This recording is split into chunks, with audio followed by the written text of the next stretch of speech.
So up over here, we've got this big ass table with all kinds of origins. You're going to roll a 1d4, and that will determine which subsection you're rolling on. So you got 1, 2, 3, 4, and then you're going to roll a d12, and that will randomly determine your primary origin. You rolled. And out of the d12, Brenan has rolled 13. Oh, no, I rolled a 1 and a 12. That's okay. The first, so the first d12 was a 1. Yeah. So it looks like you rolled AI again. And then out of character, I rolled empath. Charisma, my main. So should I be rolling?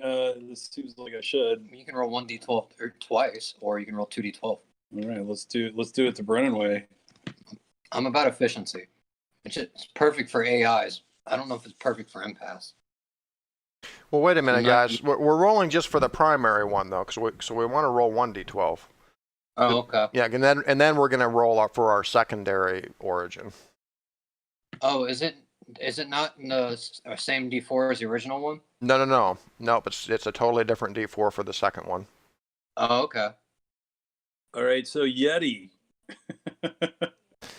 What did you get? A 4? Yep, a 4 and a oh wait, a 4 and a 4. Seismic. I'll just stick with the 1.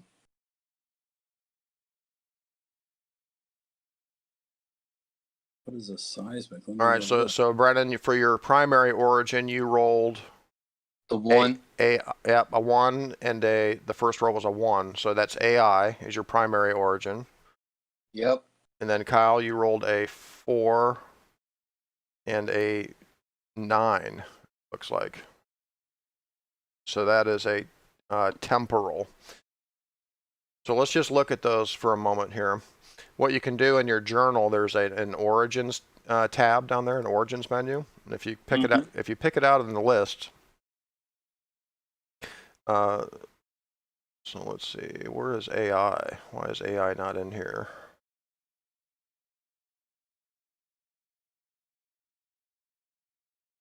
I thought they were all in here. I'll have to pull that in real quick. But temporal, here's temporal. Temporal, you are a time traveler. In your jaunts through time-space, you have witnessed singularity that resulted in creation's birth, dined beneath the rolling skies at time's end, and walked alongside the dinosaurs. Let me pull in AI real quick here. That's pretty cool. Oh, okay, here we go. And that will kind of give you a general idea, that little stat card for temporal, that'll kind of give you an idea of what your ability is going to be. You're going to start off with the, at first level, you start off with that. Let me bring it up again here. Start off with that temporal fugue ability. Going to be your first origin feature. Okay, cool. Oh, wait a minute. I think AI is listed under artificial intelligence. It is. Here we go. Not just AI. So artificial intelligence. Now I'm popping these up on your screens so you can see them. Yeah, it is small. There we go. If you click on the image, it'll zoom in up for you. Artificial intelligence, you are a thinking machine. Your body is a shell designed to protect the processor, microchips, and data storage that compose the essence of what you are. And your AI novice ability at first level is blue screen of death. Your optical interface becomes a blue color flickering with nonsensical white text. Temporal fugue. Bending time, you fling an enemy back to a previous moment, disorienting it. So for the time being, you can just minimize those origin cards. So now let's roll for your secondary origins. So roll 1d4 and then 1d12.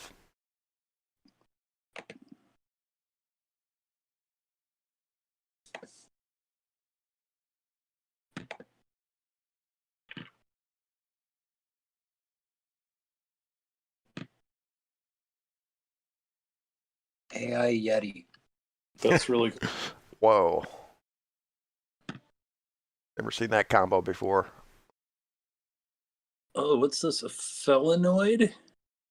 Felinoid. Or no, it's It's a just cat. wait. 3 is, I'm sorry. So 3 and then 6. Plant.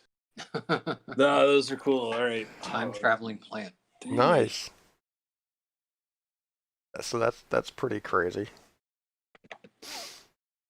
So what I'm doing is I'm putting on your sheets, there are going to be links to those cards for you. I'm going to kind of do this as we go. So just going to go into your bio and info section. Okay, so Brennan, your first one is artificial intelligence.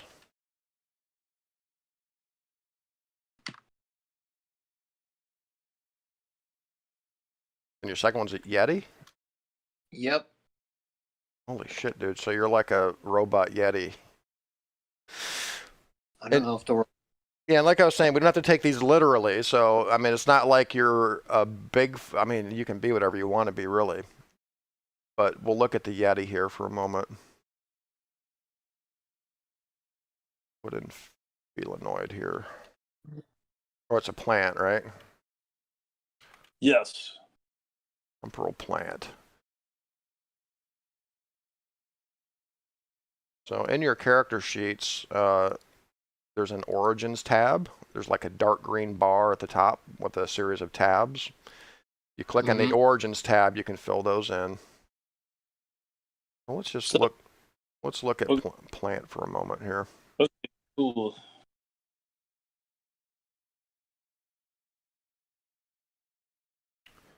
Plant. You're a sentient mobile plant. You might have long, tough vines for limbs, a tangle of woody stems for your trunk, and a bulb-like brain hidden in your body.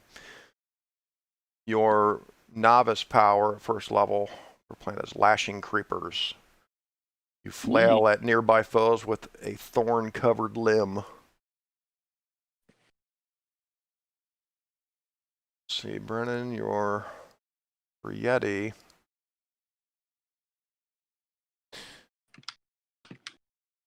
Your Bigfoot.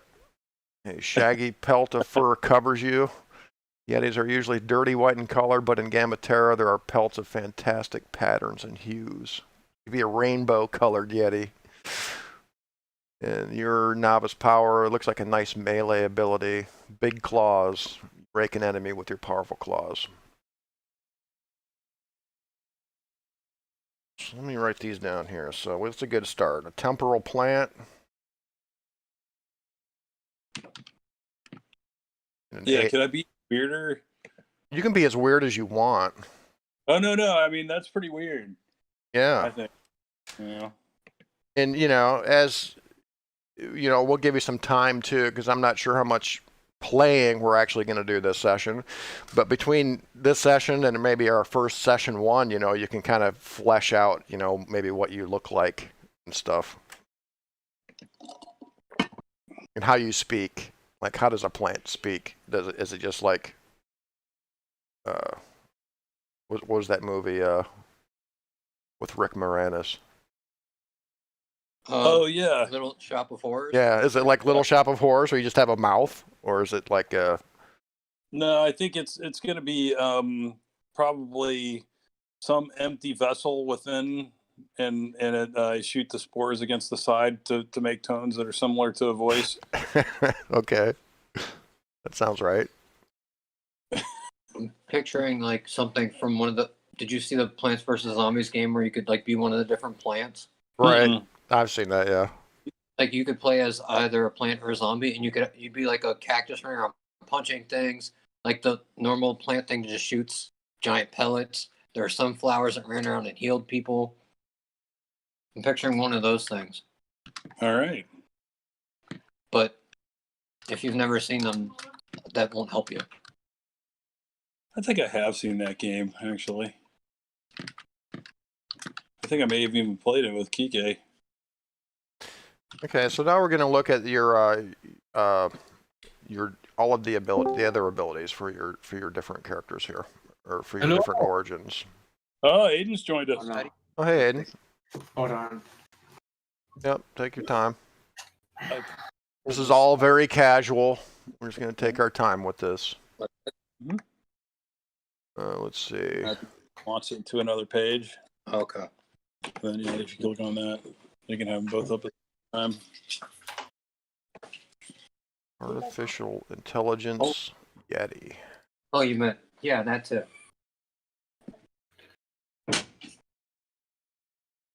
Traits. There's a lot of traits to type in. Ah, finally.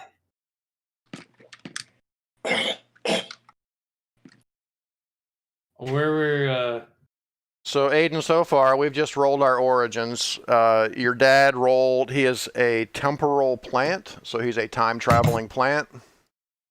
okay? Which game are? we Oh, I in? think I need to send you an invite link. I don't think you ever actually joined it. I'm gonna put it in Discord chat here.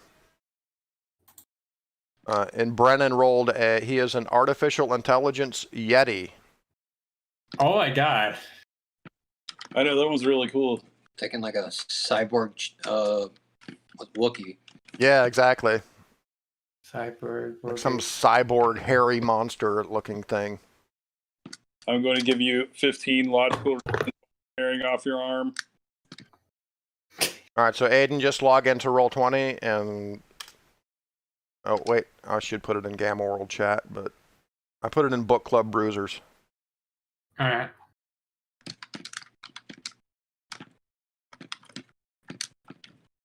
So the next thing we want to do, guys, is look at each of your origins. So Kyle, start with Temporal, and Brenan, start with Artificial Intelligence. And what you're going to do, you're going to look at that card. And an easy way to get to those cards, guys, is if you look at your character sheet and the bio and info information, the first thing it says Origins, and there are links there to those cards. You see them? They're like purple or blue links. Okay, hold on. I'm typing into my traits. Okay, yeah, that's what I'm talking about. The first card in the 4-card series will tell you. It'll say mutant type, and then it'll give you your primary stat, which for Temporal is Wisdom. So you would give yourself an 18 in Wisdom. Ooh. And then for your secondary origin, you get a 16 in that. So as a plant, you would have, plants are Constitution, so you would have a 16 Constitution. It notes basically what type of mutant you are. So Temporal is dark, plant is bio. So you want to just kind of note all this stuff on your character sheet. There should be a space for most of this stuff. And then it'll give you skill bonuses. Let's see here. So, let's see. Wisdom is. Oh my god. Constitution is 16. And Okay. for skills and defenses and stuff, you'll see, like in the defenses section, there's an origins row. That's where you would put any bonuses in. You don't put the plus, just put the number. So you would put any defenses bonuses in the origins row. And under skills as well, there's an origins column. And that's where you would put your bonus from origins. On And the this, Origins tab, I think. At the top. On the main part, in the main tab, when you're looking at ability scores, defenses, and skills, you can see in defenses there's an origins row, and that's where you would put the bonuses you get for origins. Got it. And in the skill section there's an origins column, and that's where you would put your bonuses for skills. And don't use the plus, just use the modifier that it gives you on your origins card. So let me ask you a question here. Okay, so on the plant, it says skill bonus, level 1, gains a +4 bonus to nature check. So on my character, then that's on the second set of 6 under the skills, and just origin, I just put 4. That's right. Yeah, I'm looking at it right now. That's correct. Okay, groovy. Mm-hmm. All right. This is really different from the old game, which is cool. It is. Yeah, it's a totally different rule set. And basically, Kyle, it's because the old game used like Advanced Dungeons and Dragons rules, more or less. Mm-hmm. And this is more of a modern system, and you'll like how it works, dude. It's actually pretty cool how everything ties together once you get used to it. Yeah, Is cool. there space for like the will bonus? Will is a defense. So let me explain defenses to you a little bit. So the defenses you have are armor class, and that's basically the target number that someone needs to roll to hit you with a d20. Okay. Mm-hmm. Fortitude is like your kind of physical resistance. Some attacks will be versus fortitude. Reflex is kind of it's based on dexterity. Fortitude's based on constitution, I believe, or strength and constitution. And then will is like your mind defenses, your mental defenses. So fortitude, reflex, and will work just like armor class, and you can kind of think of them as like saving throws in RPG parlance. But it's the number that you wind up with is the number that someone needs to hit you on a 20-sided die. So if you have a fortitude of 14 and somebody's making a fortitude attack against you, they have to roll a 14 or higher to hit you.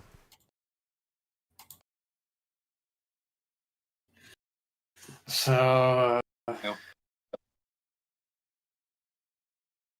do I begin? Did you get in, Ayden? Yep, you're in. Yeah.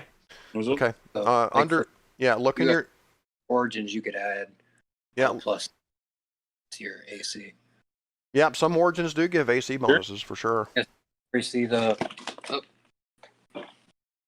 No, I see it. Yeah.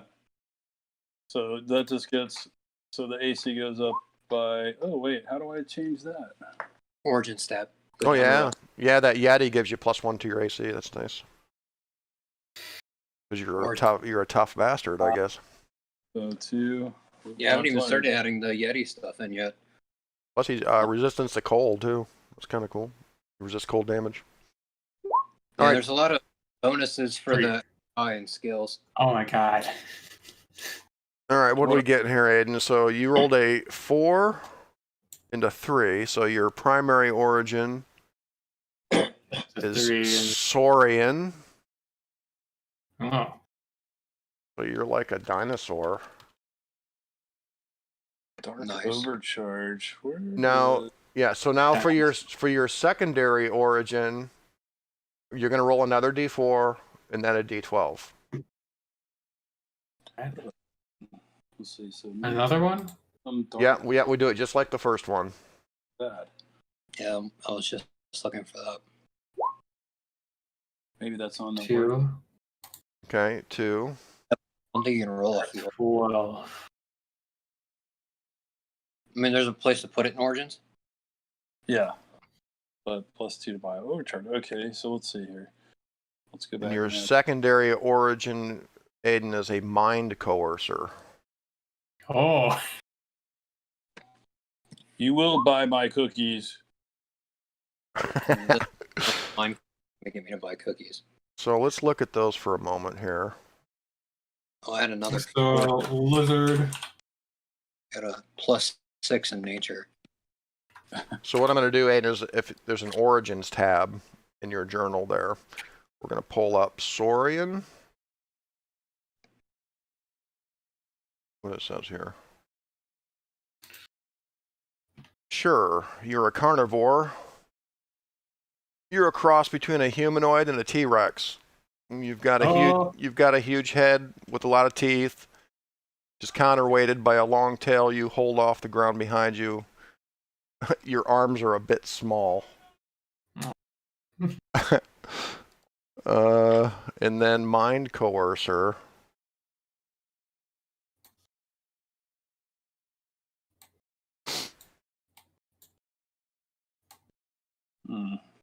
You subtly manipulate others. Conspiracy theories. Ooh. Enlarged, dilated blood vessels in your eyes give them a red cast, which Plus, becomes more intense when you use your powers. +4 for intelligence.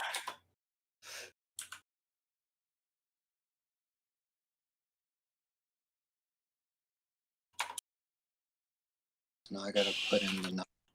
So, Ayden, on your character sheet, when you open it up, there's that bio and info section. Yeah. I I'm saw gonna- the origins. Vulnerable Yep. to fire. Yeah, Like I'm gonna put links in here for both of those for you. extra fire damage. Where do I put that in? I think you would.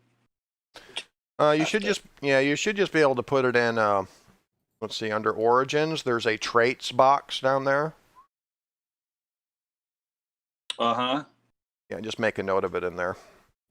Okay, I typed like the entire Card there, same. That's fine. except for on the temporal one. I did the plant. Can't expand it though. Yeah, that's kind of shitty, but All right, so I'll take away all the +2 stuff because I can already see that. yeah, there are some limitations. If you have to, just use your bio and info section too to make note of this stuff if you want. Mhm. Just for easy reference. The crit thing, so that doesn't activate till we're level 2 or level 6. That's right. So at level 3 it does, That's- but 2, 6 it does. Right, so at level 2, you'll get to choose. You can either get your artificial intelligent crit bonus or your Yeti bonus. And then at level 6, you'll get the other one, whichever one you didn't choose. Yep. That makes So Ayden, on your character sheet, I put links to your Origins cards. So what we want to do is, Skill bonus piece. And this, like these things that already are hard coded into the sheet. Like I'm gonna. yeah. There's no point putting them over there. yeah, in your main character sheet, Ayden, in that green character sheet, there's a series of tabs in the dark green row there. If you click on Origins, and sometimes, guys, these sheets get bugged out a little bit. If you can't click on those tabs, I know it's just reload the page. Just reload your browser, and that'll fix it. Like I can't click on Ayden's Origins right now. I'm just gonna reload it. So close blast 3. So blast, I'm guessing that's a rate from me, whatever that number is. Yeah, I can kind of show you. I'll show you real quick here. And I'm guessing that means friendly fire Like is a the what now? and friendly fire is an issue, right?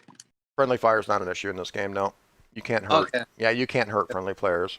If you look at your tabletop, there's that burst and blast graphic there.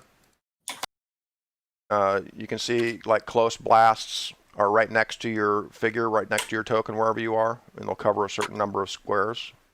Then a close bursts affect the squares around you. And then area bursts are for things like fireballs that are at a distance, but they cover a certain number of squares. Okay. So blasts affect squares that are right next to you. Close bursts affect squares that are around you. And area bursts affect like ranged attacks, where you affect a certain like area of effect of powers and stuff like that.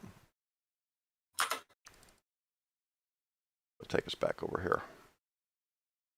Wait, so I'm trying to. Whoa. Oh. Oh, I'm sorry. I'll take it back over there and look at it. I was trying to figure out that. So, close blast 3 isn't directly next to you. It is. Like, you see that little orange token? That would be your character. So if you have close blast 3, you choose, so it affects a 3x3 grid right next to your token. Oh, okay. And you could choose which of the squares around You can. Yep. you. Okay. Yeah, you just kind of pick the square that it originates in and then figure out which 3x3 grid you want to affect with it. Okay. Yep. As long as one of the squares is directly next to you. That's right. Okay. And that's the kind of stuff, I'm not going to go over that stuff before we play. We'll just kind of learn it as we go. The best way to learn this is just going to be to kind of play it. I will go over some basic rules with you guys, though. Probably tonight when we finish the characters. It won't take that long.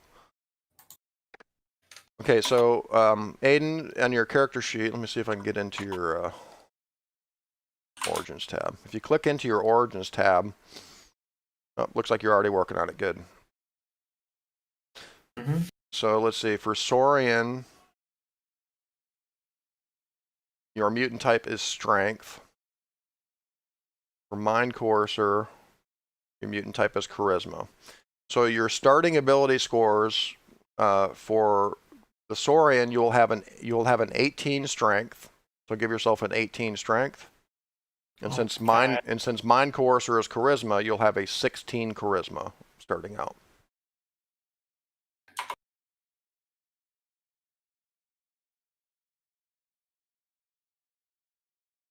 And then for Saurien, you'll want to give yourself a bonus of 4 to your nature checks. So in the skill section down there, you'll see under nature, in that origins column, you'll put a 4 in there to show that you get +4 to nature from your origin. Any defenses bonuses you'll get, there's also an origins row where you can put your bonuses in there. How are you other guys doing on your origin traits here? Take a look. Okay, so Kyle, you have an 18 strength and a 16 constitution. Yeah, what happened to the rest of the scores? We're gonna roll. We roll 3d6 for the rest of them. Okay. Like old school. Yeah. Whoa. Yeah. And all my rolls are above 10, so all my real rolls are going to be below 10. Yeah, we'll see. We'll see. That's the spirit, Brenan. I only roll good when it doesn't matter.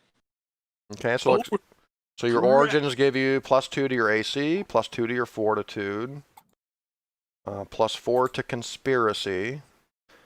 Now the conspiracy is kind of weird. So let me explain the conspiracy to you just briefly here. Let me find it.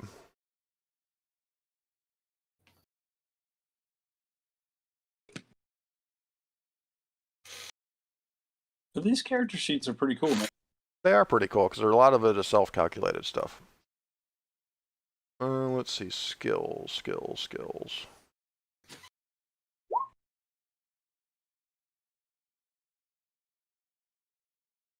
I know I made a skills handout. What did I do with it? Oh, here we go.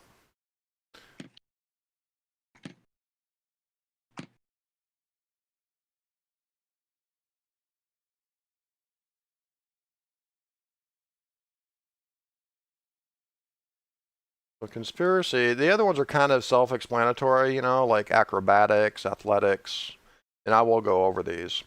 But conspiracy, you make a conspiracy check to remember useful information about a significant person, organization, or event. Making a conspiracy check usually doesn't require an action. Either you know the answer or you don't. So really it's kind of like a history skill, Kyle. Like a history of Gamma Terra kind of a thing. So you can like Presents a conspiracy. yeah, I mean you can remember like It really happened. you remember details about certain cryptic alliances or secret organizations, or remember significant events, or remember stories that might provide a clue to your current situation, stuff like that. This is clearly a result of the Rand Corporation being in conjunction with the reverse vampires. That's obvious. Exactly, stuff like that. Yep, totally. What he said. Yep. Hey, wow, I hope these character sheets aren't too buggy. It's not letting me click on your. Okay.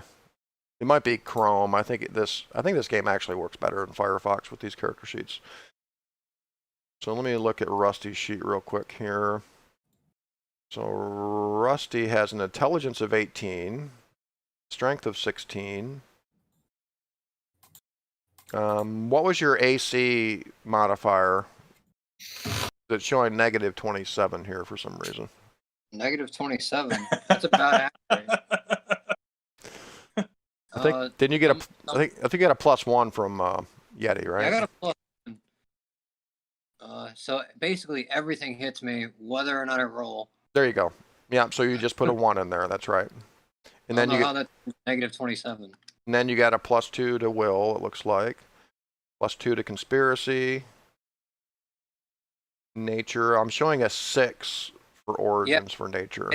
4, and the AI gets 2. No shit. So I know everything about nature. That's pretty awesome. Well, you should. You're a robot with a computer brain And you're a Yeti, so you probably lived in the wilderness or some shit. Okay, so let's look and see here. Okay, so we put in your traits.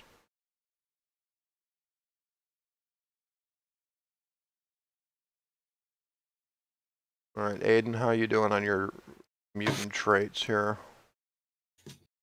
I think I got most of it.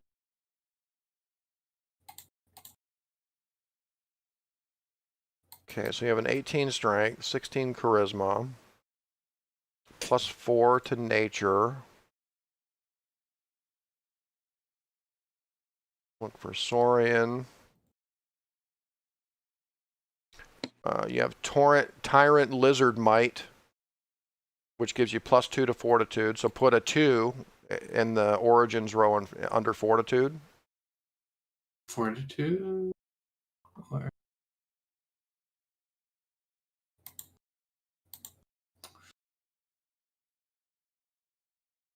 It's in the defenses section. Defense. Where's that? It's on the green part of your main character sheet. And the green sheet, there's a defenses section. And then under the Fortitude column, you'll put a 2. It's a plus 2 in the Origins row. You see the defenses section? Yeah. Yep, so put a 2 in there. Yep, exactly. And then you have sonic resistance. So you gain resist 10 sonic. So right underneath defenses, you see where it says resists? Put 10 sonic. Poor Sonic. Fight No. 10 hedge. At least I can defend myself against the blue hedgehog. So that covers your Saurien traits. Let's see, Mind Coercer. So Mind Coercers get plus 4 to interaction checks.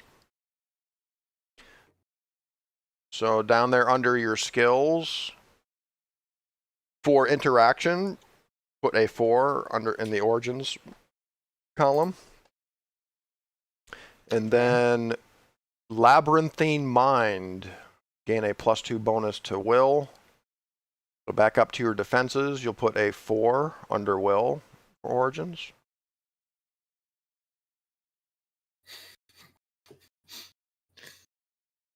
And then group telepathy. Right here. While you are conscious, you and each ally within 10 squares can mentally communicate with each other. When you score a critical hit, the attack deals 1d10.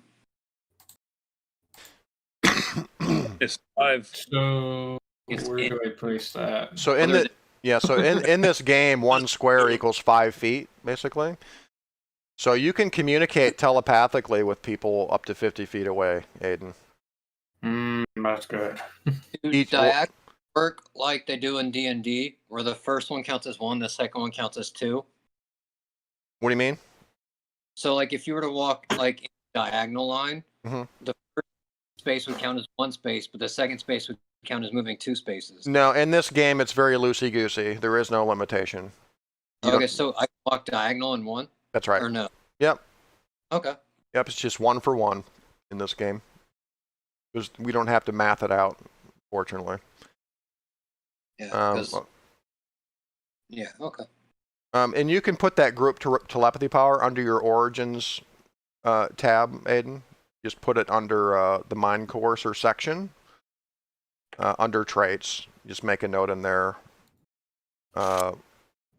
Communicate up to 10 squares telepathically with allies. Or you can actually put it in your bio section too if you want to. And once we finish all this out, I'll help you guys with those bio sections so everything will be in one place just for quick reference. So I know that this may be a lot of stuff to remember at first. You roll your other stats. Yeah, that's what we're gonna do next. So I think we're all set. I didn't do too bad either. I only rolled one 9. Oh, you rolled them all already? Okay, cool. Yeah. And you can just assign where. Do you have to put them in the order you roll them, or can You put 'em do. where- You have to roll them in order. The only one, so I rolled strength and dexterity. I had wisdom already, so I left that alone. And constitution, and then I rolled intelligence and charisma. Those were the next ones. So they were just straight 3d6 rolls. Straight 3d6 rolls in order. Yep. roll them as slow as possible. That's what I did. That's what I did. It was rolling just fine. Oh, What, okay. What stat is that, Yeti? That is probably dexterity. Well, that sounds about right. That's awful. As I said, great in practice. When it matters, I'm gonna blow all the rules. That's all right. All right. Sometimes those rolls are the best ones because you got to work with that, you know. Well, you are kind of big and bulky, you know. Maybe you're a little slow too. Yes, but I have a robot mind. Clearly, that would make up for some of that. Your robot mind isn't like exactly meshed with the physical being. It got worse. So 15 wisdom. Oh, 5 constitution. It got worse. How did it get worse than 6? Again, that's all a part of your robot body's not working well with the biological pieces of your body. See, this is why I like that when I play with Alex, we cheat and you reroll ones. And I've always had great stats over there. But yeah, no. All right, we will learn to live with our limitations. Or we'll die quickly because we have no constitution. Don't worry. You may die quickly in this game anyway. It's a dangerous game. It may not matter. Yeah. That means you die. Right. And you know, once you guys learn this, it's really easy and quick to roll up characters for this game too. So, no big deal. All right. So what's my health, like 4? So yeah, don't get. I guess the other thing I'm hearing is don't get attached. Let's see. Yeah, don't get attached to your mutants, guys. No. Let's see. -5 modifier to my health. Health is Well, I have a -5 too right now. How do you have a -5? I don't know. It's just there. your starting hit points are 12 plus your Constitution score. So 9. 12 plus Constitution score. The score. The score. Yes. So okay, so 12 plus. So I've got 28. And then No, plus. no, that's Wait, it's already calculated for us. Oh, not the modifier? It Oh, okay. should be calculated. Yeah. So you have 17 for Rusty. Oh, yeah, I was that in the. Now I think the creator of this sheet had a house rule. Either that or he made a mistake in these calculations, because you can see the modifier I have up there. I have it at -5. And it's Yeah. because when you level up, you always get 5 more hit points each level to your total. I'm thinking Okay. I might go with that house rule, actually. I was discussing it with Alex. Because yeah, what it's doing is it's suppressing the additional 5 points at level 1. At level 1, yeah. But the rules Yeah. say that your starting hit point should be your Constitution plus 12. Yeah, that makes sense. It's just not. It doesn't take that into account. But just since you guys are newbies here, I'm going to give you guys the 5 bonus here. So let me take that off everybody's sheet. But you will get the extra 5 hit points for first level. How about that? Wow.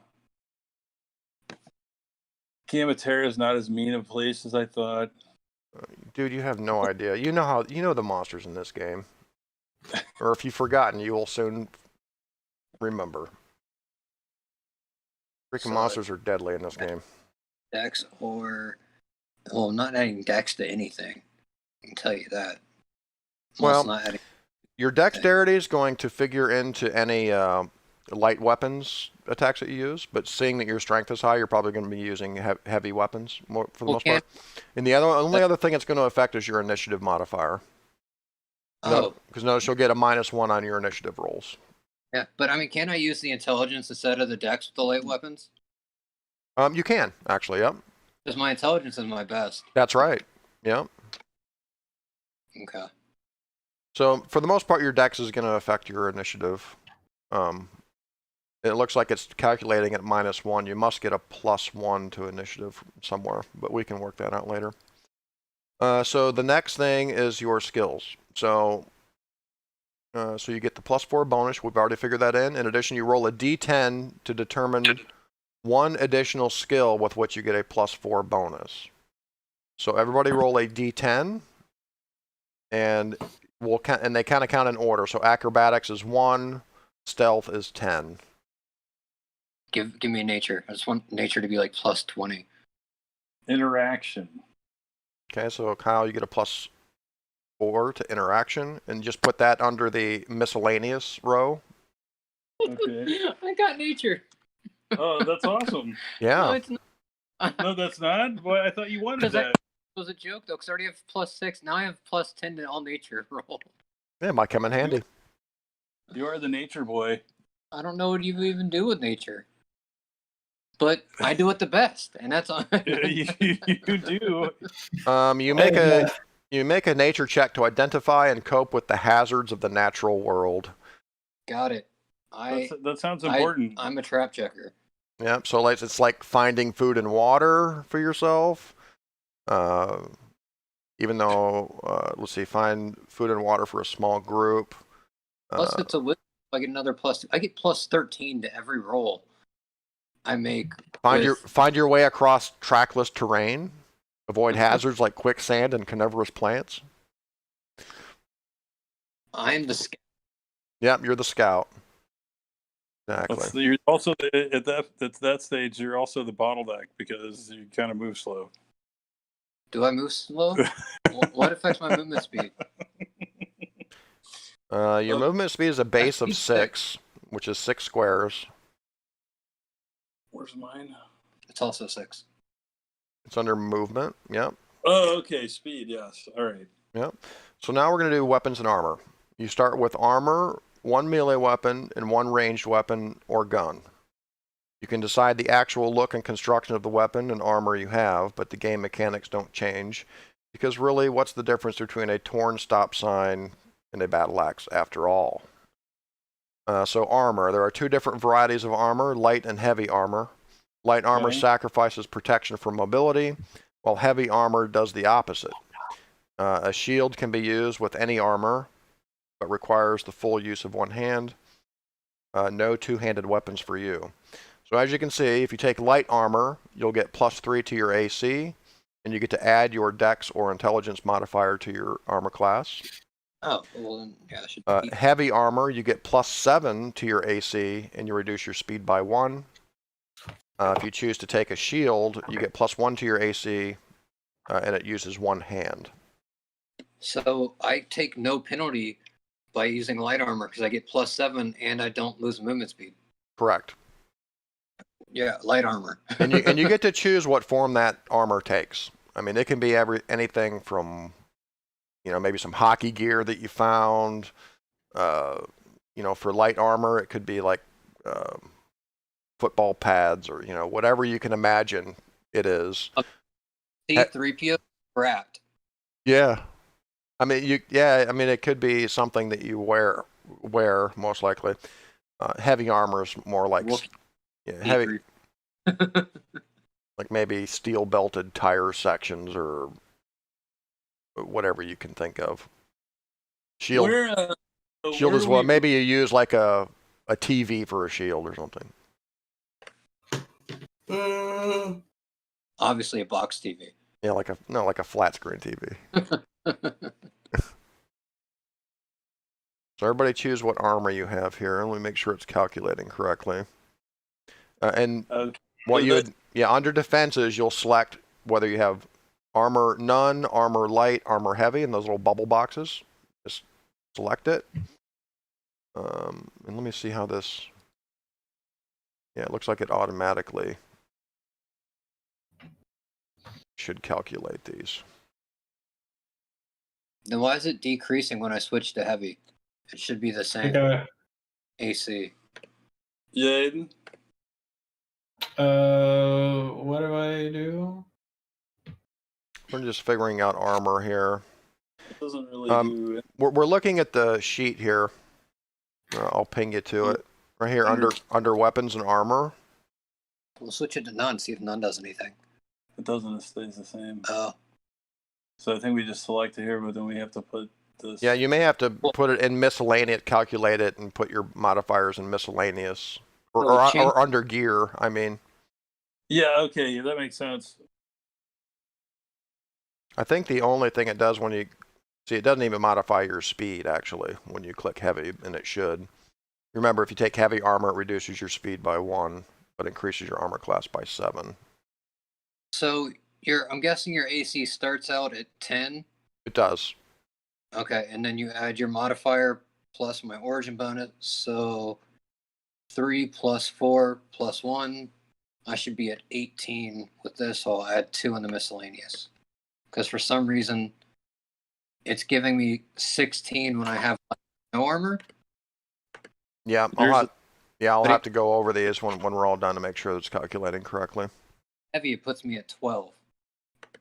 Yeah, that is odd. It says that I have a AP AC of 11.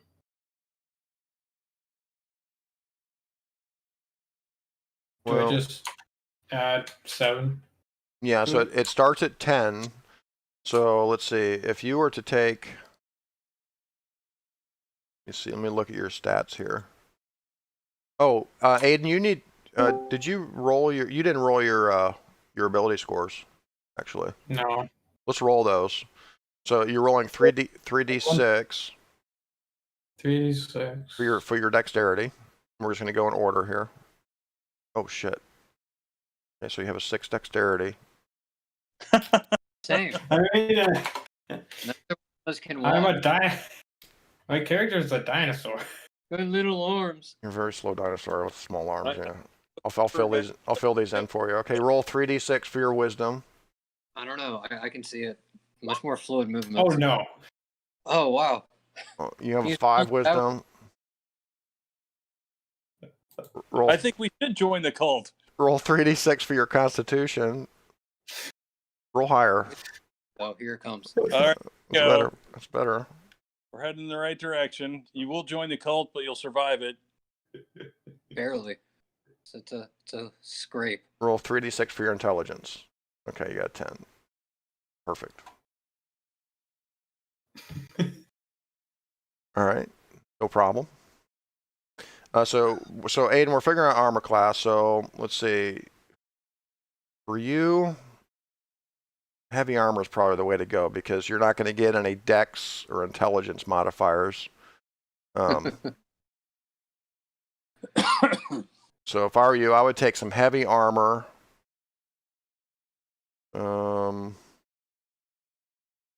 Which should give you a +7 to AC. So put you at 17. I'll have to look at these calculations. These always work 10 plus. What it is, Brenan, is everything you add your level to, pretty much, in this game. That's why it shows 11 as its base, because of your level 1. So your armor class equals 10 plus level plus ability mod plus origins plus gear plus miscellaneous. All right, boys, I'm an alien gravity controller. What? Oh, hey, All Alex. Hey, Alex. Yes. What's up? Oh. Why is Alien. it more when I have none than when I have heavy? I don't know why it's calculating it that way. I have +4 with none in light armor. Yeah, we'll just have to tweak it out using that miscellaneous row, I guess. So that should be right, Ayden. With heavy armor, you'll have an 18 armor class. All right. And your movement speed will go down to 5. Okay. So what is it, Alex? An alien? What is it? Alien gravity controller. Okay. So can you only control alien gravity? Or, yeah, I'm supposing, well... Let's look at this for a moment. You're useless, but if you go to Mars, you got us. Well, I See. mean, we're switching between realities. He's probably useful more than he's not. So Okay. alien as your primary origin, you might be marooned here waiting for a passing vessel on which you can hitch a ride, or you might be an advanced scout. Reflex. What is it adding that's putting me at 15? Alien engineering, Unknown. gravity controller. Oh, it's adding your intelligence. You direct a force of nature. You are dense and compact, not short or fat, just solid.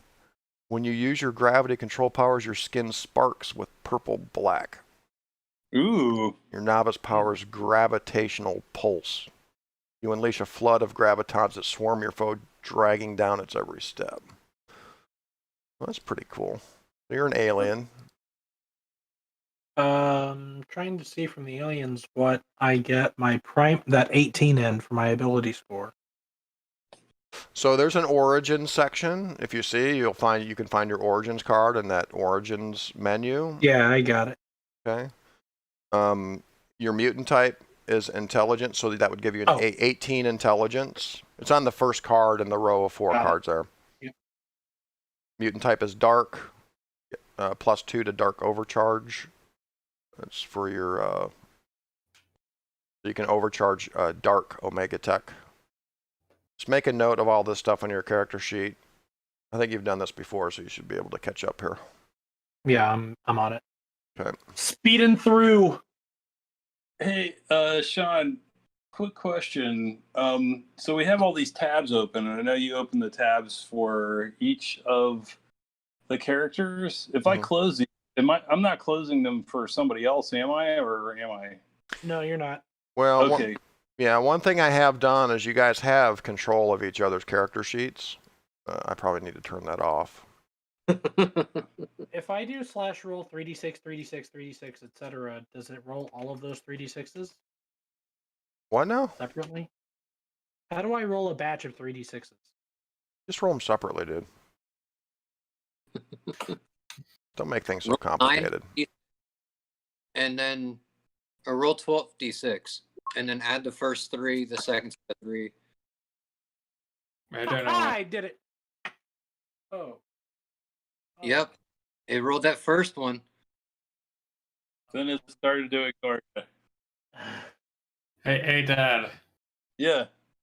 Do you have a good idea to name my character?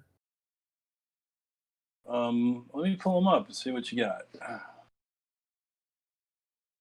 Yes.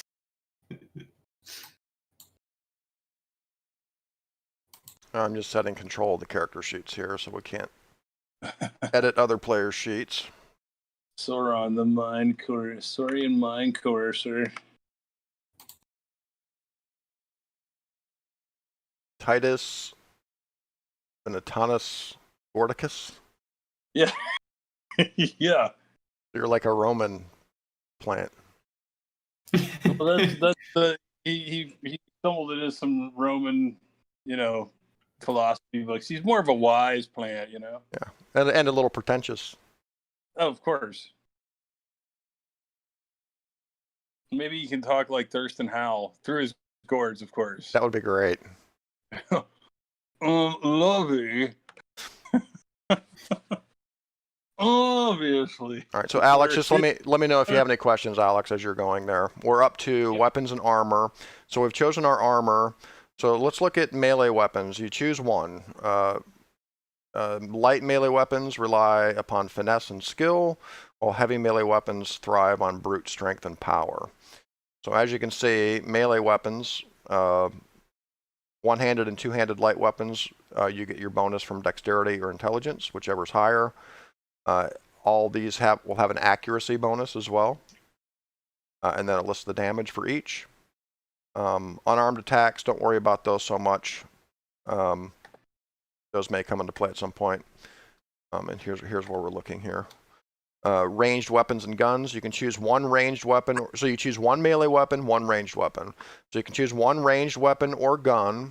Guns have better range. It could be more accurate or deal more damage than their primitive counterparts. However, since ammo is scarce, you need to be careful about how often you use your guns, lest you find yourself without any more ammo the next time something wants to eat you. So ranged weapons work kind of the same. Light weapons, you get your dexterity intelligence bonus, depending which is higher. Heavy one-handed and two-handed ranged weapons, you use your strength modifier or your constitution modifier, whichever's higher. Guns are the same. Now with guns, feel free to take a gun. You can make up whatever you have. The thing in this game is either you have ammo or you don't, okay? So if you have ammo, during an encounter, if you use your gun once during that encounter, at the end of the encounter, you still have ammo.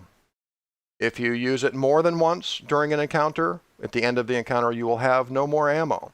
So you can just kind of go whole hog. You can use it every round during the combat and just unload, right? But then at the end of the encounter, you won't have ammo. So if you use it once, you'll still have ammo. If you use it more than once, you won't have any ammo. And ammo can be scarce. Well, it would seem that I have a maximum science. What? What's your science? I have maximum science. Plus 13 science? Plus 13 science. Holy crap. And then nature was good. Yeah, Brenan has a high I don't know nature. why. He's the scout. All right, so Alex is the science guy. For sure. Oh. Ooh. All right, now I'm on weapons and armor. Here we go. Alex, make sure you note all of your origin traits as well, any extra abilities or powers that you have. Yes, sir. Are both of they're not both strength though, are they? No, I didn't switch that. So primary was intelligence And and con, secondary was con. Okay. dark, and Trying to figure out if I want two-handed or one-handed weapon. Yeah, and it can literally be anything that you can think of. double dark. I mean, if you want a 50 caliber handgun as a one-handed heavy gun, go for it. Oh my god. You know what I'm saying? Because I mean, if you look at the damage, one-handed heavy gun does 2d6 damage. Two-handed heavy guns do 2d10. But then there's, of course, the ammo thing. But look at the range on those guns, too. I mean, like, two-handed heavy guns, range of 20.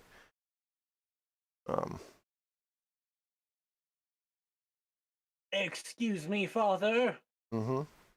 What is will?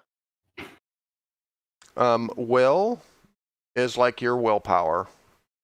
Where do I mark it? Will's an actual defense.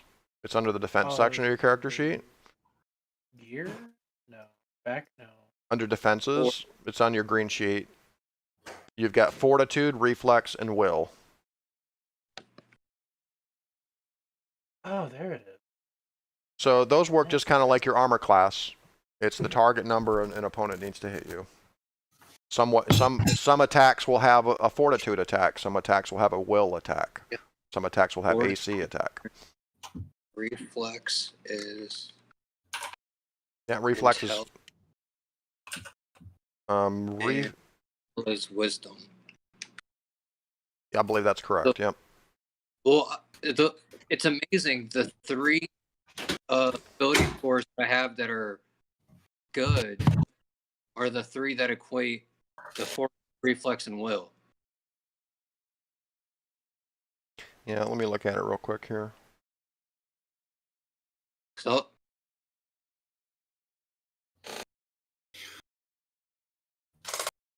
See, will is 10 plus your level plus the better of your wisdom or charisma modifiers. oh, it's the better of the two. Okay. Yeah, reflex is 10 plus your level plus the better of your dexterity intelligence modifiers. Fortitude is 10 plus your level plus the better of your strength or constitution modifiers. Okay. So I like this because it really balances me out. Because my suckiest rolls are paired with my greatest rolls. Yeah, and really, you guys, because you are mutants, I mean, I'm at this edition of Gamma World is much more like a superhero. It's kind of like a superhero sci-fi, like a game than the original. The original was more like a survival game. Kyle knows. I mean, a lot of time, most of the party were just kind of humans, you know, without any mutations at all. There may have been, you know, one or two party members that even had mutations. Whereas in this game, it's more like a fantasy sci-fi game rather than like a survival sci-fi game. Think of it as a superhero game set in the Gamma World universe. Aside from accuracy and damage, what's the difference between a one-handed and a two-handed weapon? That's pretty much it. Is the accuracy and damage. Okay, so like pulling them out would be the same amount, the same kind of action, or. Mhm. Oh well. Okay. So you really want to base it on your ability score. So if you have a higher dex and intelligence, use a light weapon. If you have a higher strength or con, use a heavy weapon. Yeah, I was trying to figure out two-handed or one-handed. And that may only matter if you take a shield. You know, if you want that +1 armor class with the shield, you may have to use a one-handed. Can I have a sawed-off M79 grenade launcher? No grenade launchers, just guns. It launches rocks. It's subdued. Guns. Wait, so are you taking a gun and a ranged weapon, or just the gun? Who, me? You No, my melee weapon's going to be a two-handed heavy weapon. It's a 2 RB beef slicers mounted on a lacrosse stick. Okay. And then I don't know for the guns. I was really digging that M79 grenade launcher, but You may find one at some point. What do you Kyle. mean? Just do the M79 grenade launcher, but it launches a rock. So that would be a ranged weapon at that. Because if It's a kind of gun. not a gun. Aren't catapults just like guns made of wood, guys? Know what a crossbow is? Isn't yeah.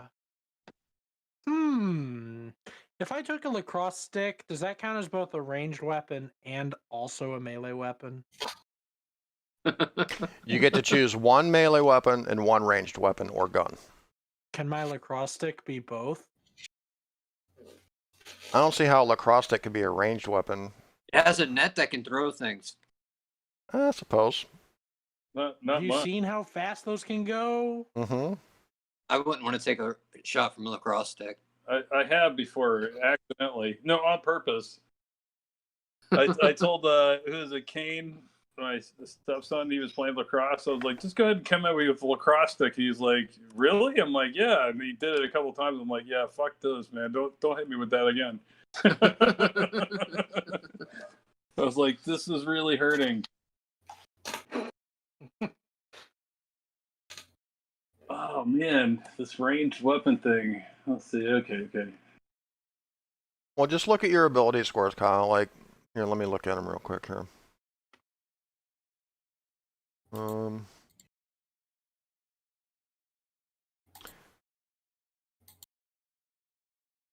Yeah, you have a 16 strength, a 16 constitution, so you're going to get a better modifier from heavy weapons. So whatever you choose, it should be heavy. Either a one-handed heavy or two-handed heavy. Either ranged weapons or guns. Just keep in mind with the guns, I'm not going to be too terribly stingy with ammo. It's really going to be, you know, at the end of an encounter, you guys may find some scavenged gear or some Omega Tech items, and there will be some rolls. So ammo's more or less going to be determined by random rolls, you know. So, what about a 44 Magnum? Oh yeah, how about a 45 Magnum? All right. Deal. How about a 46 Magnum? Yeah. I'd raise you 46 Magnum. So that would be like a one-handed heavy gun, essentially. Mm-hmm. So for that, you would take your strength modifier. This would be your to hit modifier. So your strength modifier is +3. And then the accuracy modifier would be +2, so you get +5. You would get +5 to hit with that. You get 2d6 damage. Range of 20. What And can I do for melee weapons? let me look at your sheet here. Chompy. Dinosaur. You're also Sorry. a strength guy, Ayden. Your strength is 18, so you want heavy weapons. That's Heavy weapons guy. yeah. Because let me see. With you, you're gonna get a +4 to hit modifier with strength with heavy weapons. So So I choose a heavy melee weapon and a heavy ranged weapon. Where do I go? If you look at the tabletop, we're looking down here at these tables. Right here. Okay. So you choose one-handed heavy weapon, That one. or a two-handed heavy weapon for your melee weapon, and either a one-handed heavy ranged weapon, two-handed heavy ranged weapon, or the same with guns, one-handed heavy or two-handed heavy. Where do I place this? I'd put your weapons in your bio and info section somewhere. I think there's a space for it, like under equipment or whatever. Or if you want to use your character sheet, just put it under the gear tab, under equipment. There's also a miscellaneous tab there where you can put notes and stuff too. Doesn't really matter where you put it. But once we finish all these characters, I'll go through them and I'll make the bio and info sections complete for you guys. I'll calculate all your modifiers and stuff, so there's no confusion while we're playing. We can quickly figure out what your modifiers are. All right. I can figure. And these weapons can be anything that you can imagine, Ayden. Just think post-apocalypse, other dimensional. It can be anything.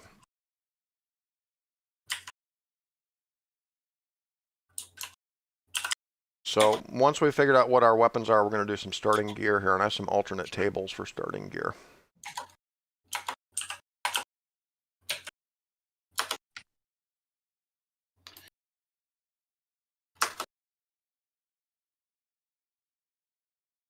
So I'm just looking over your character sheets here real quick. Alex, how are you doing? Good. Have you chosen your weapons? And what are your weapons? I don't know where to put it. Just put it under gear or in your bio and info section. Good. Sometimes these sheets glitch out, Alex, too. I'm not sure what's up with them, but sometimes I can't click on those tabs, so I have to reload the page in order to get it to work, fortunately. I don't know if that's happened to you guys yet, but I actually submitted a request to the sheet creator and asked him about that, and I haven't heard anything back from him.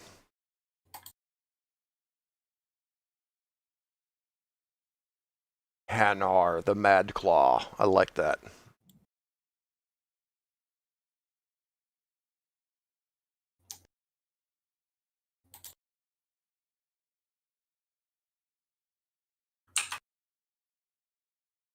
All right, let's start rolling for our starting gear.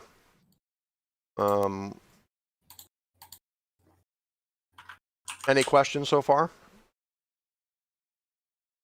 No. No, I think I'm sure I'm not catching everything, but as we play, I'm sure it'll come to life for me. Oh, it will. Yeah, it might seem a little clunky at first, learning the system, but I think once we've had a session or two, things will start working out. Yeah, I think the only thing clunky is my ability to comprehend the information, but it'll get there. Yeah, trust me, you're not the only one, Kyle. It took me a while to. We've played this game before, Alex and I have, with some of his friends, and it did take a couple sessions to kind of get things moving along. It's actually a pretty intuitive system once you get to learn it and figure out how the modifiers work and everything. Mm-hmm. And I am going to spend a little time tonight and go over just some basic rules of the game too, and that might be enlightening for you. So let's start in my order here. So Alex, let's roll for your starting gear. You are going to roll. Let me bring up my super secret GM sheet here. Ooh. Da-da-da-da. Okay, you're going to roll I'm a crit. 1d4 plus 1 to determine how many items of starting gear you get. So roll 1d4 plus 1. Okay. -3. You have to turn in 2 items. Okay, you'll start with 2 starting gear items. Now roll a d6 for me. I've got 2 tables, so a 1 to 3 will be the first table, 4 to 6 will be the second one. Roll a 2. So you got a 3. Just Okay, six so now The most useful item. roll a 1d20. So someone who's never drank since he was like 9.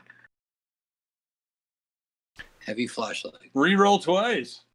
Your first Ooh. starting item is a water purifier. Water not included. Okay. Oh, Well, he's on the he's the in a secret, different table. the super Okay. secret GM table. Yeah, Yeah. he's using. I always the trust table. table. Water purifier. A water Okay. purifier, yeah. For all that water I need. Water not included. This is just junk that you found, okay? Okay. Can As we a roll those again? Roll a d6 plant-based party member, I think I appreciate that you have water. and then a d20. I mean, do plants need clean water? I mean, it's kind of a delicacy. Jeep. Gee, he wants a Jeep. By the way, the water purifier purifies a half gallon of water in 10 minutes. Your second starting item is a car. It's a sedan. Ooh. What? You gotta sit. Yes. Yeah, you get the VW Rabbit. And you don't have any gas for it currently.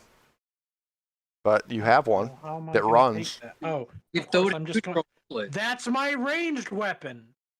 The car. towards you. Right. Just So, stay right there. all right. So you have a sedan that averages 55 miles per hour overland, gets 20 miles per gallon, seats 6. Gasoline. So Ayden, do we get fuel for the car? I don't know. Maybe one of you guys will roll some fuel. I don't know. We'll see. All right. It's kind of hard to come by, but you never know. All right. Next up is going to be Brenan. Roll a 1d4 plus 1 to see how many items you get here. All this stuff. All right. So 5. Nice. So roll a d6 and then a d20.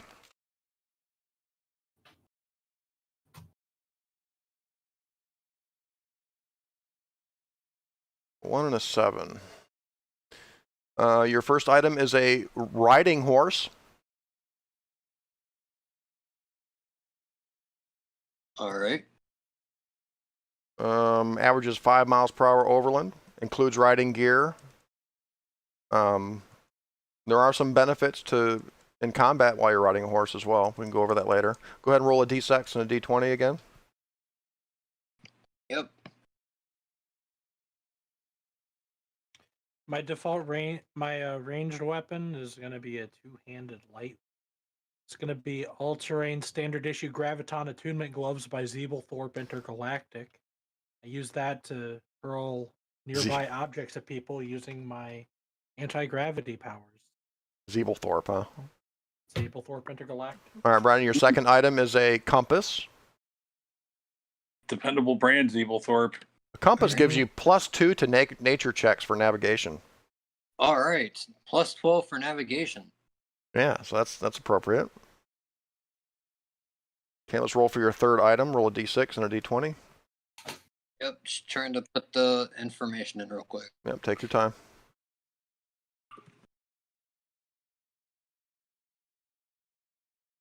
D6, D20.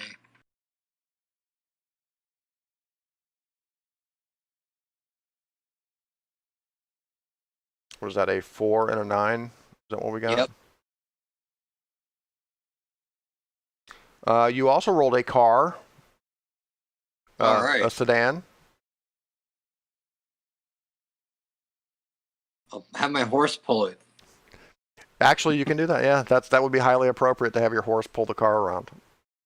Hey, my riding horse is now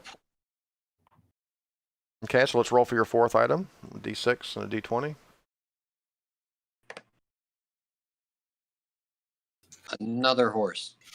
It's a 4 and a 12. Then I could really pull it. You have a first aid kit, Useless. +1 to science checks for healing. You get 5 uses.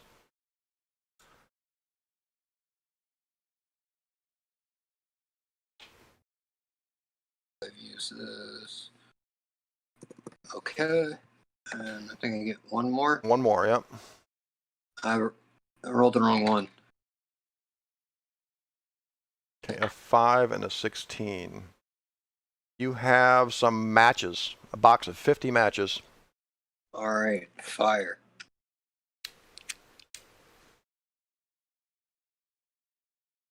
My default melee weapon is a one-handed weapon. It's a standard issue Conqueror stick by Evil Empires Limited.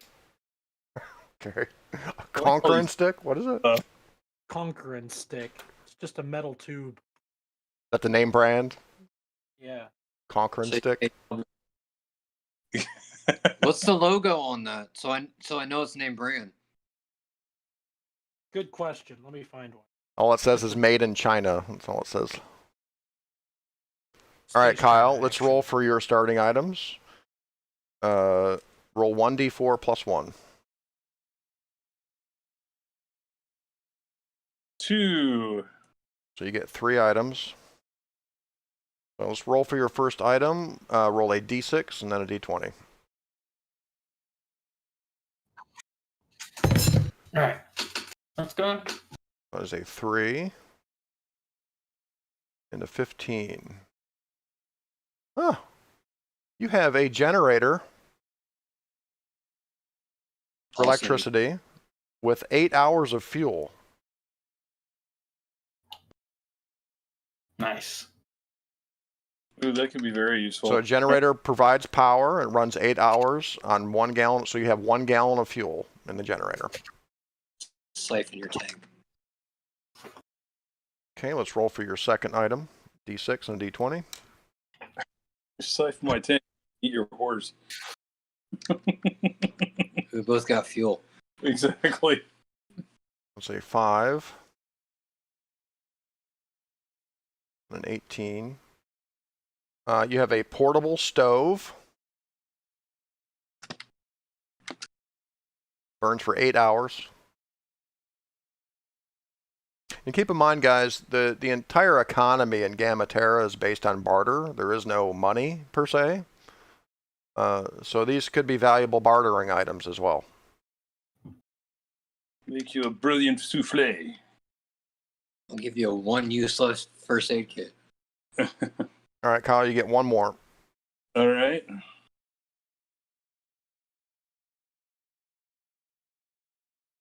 Five. George Foreman.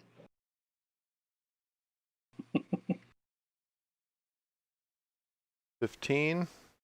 I get a second portable stove. No, I'm just kidding.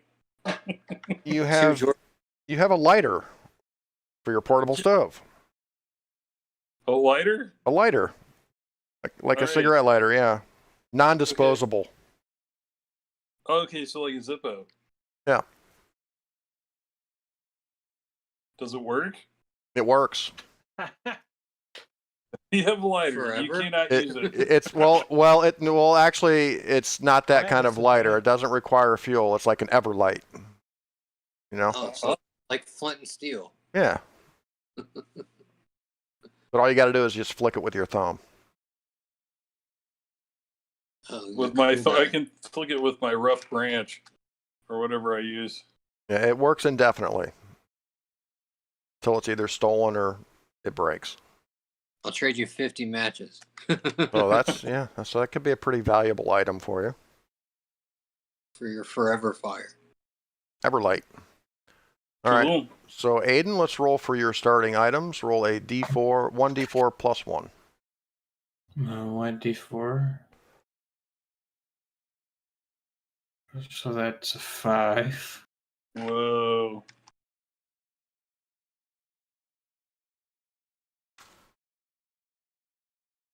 Okay, so you get 5. Nice. All right, let's roll for your first item. Roll a 1d6 and then a 1d20. 1d6. That's a 3. 15.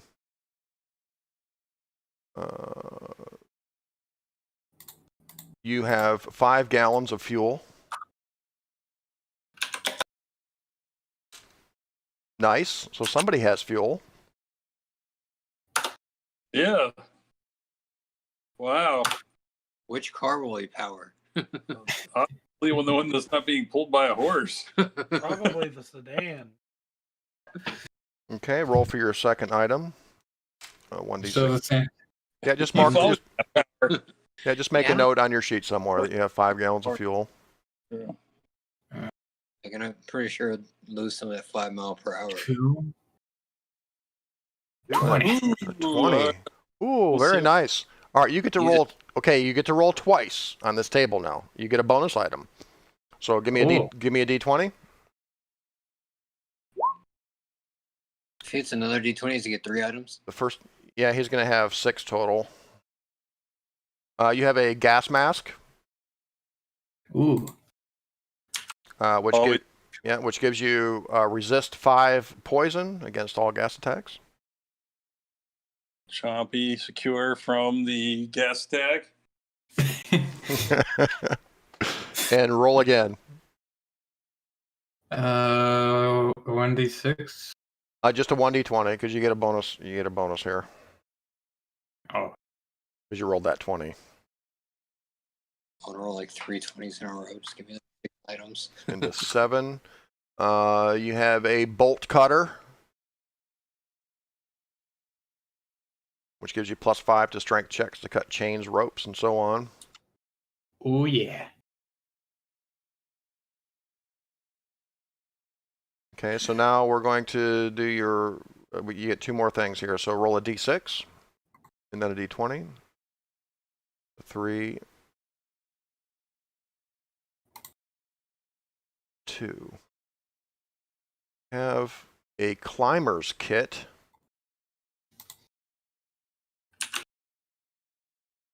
Which includes several items. The climber's kit has a grappling hook, a hammer, 10 pythons,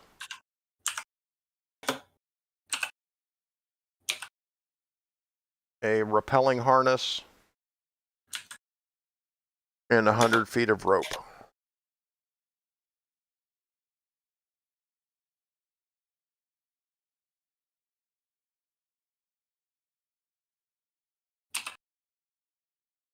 That's a lot of stuff. There's a lot of stuff. Yeah, just make a list. So again, it's a grappling hook, a hammer, 10 pythons, rappelling harness, and 100 feet of rope.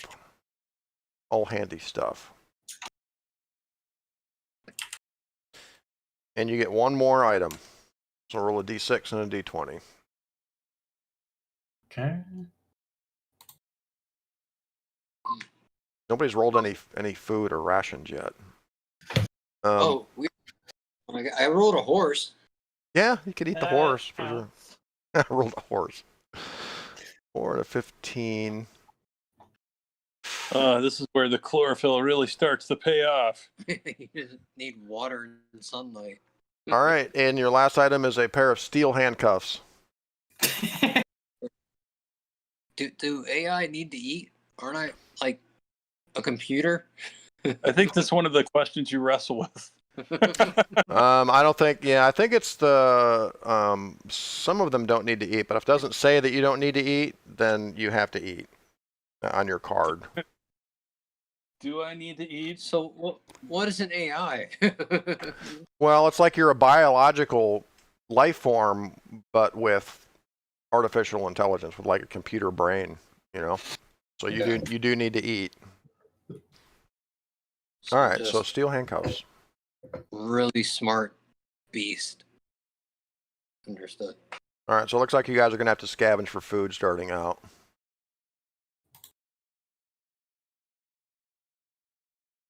You're a And plant. You talk to like vegetables or something. Do you grow any fruit? Give me your location. so that's yeah. that's We'll get- about it with fleshing out these characters. So everybody knows their primary and secondary origins. We've chosen our weapons.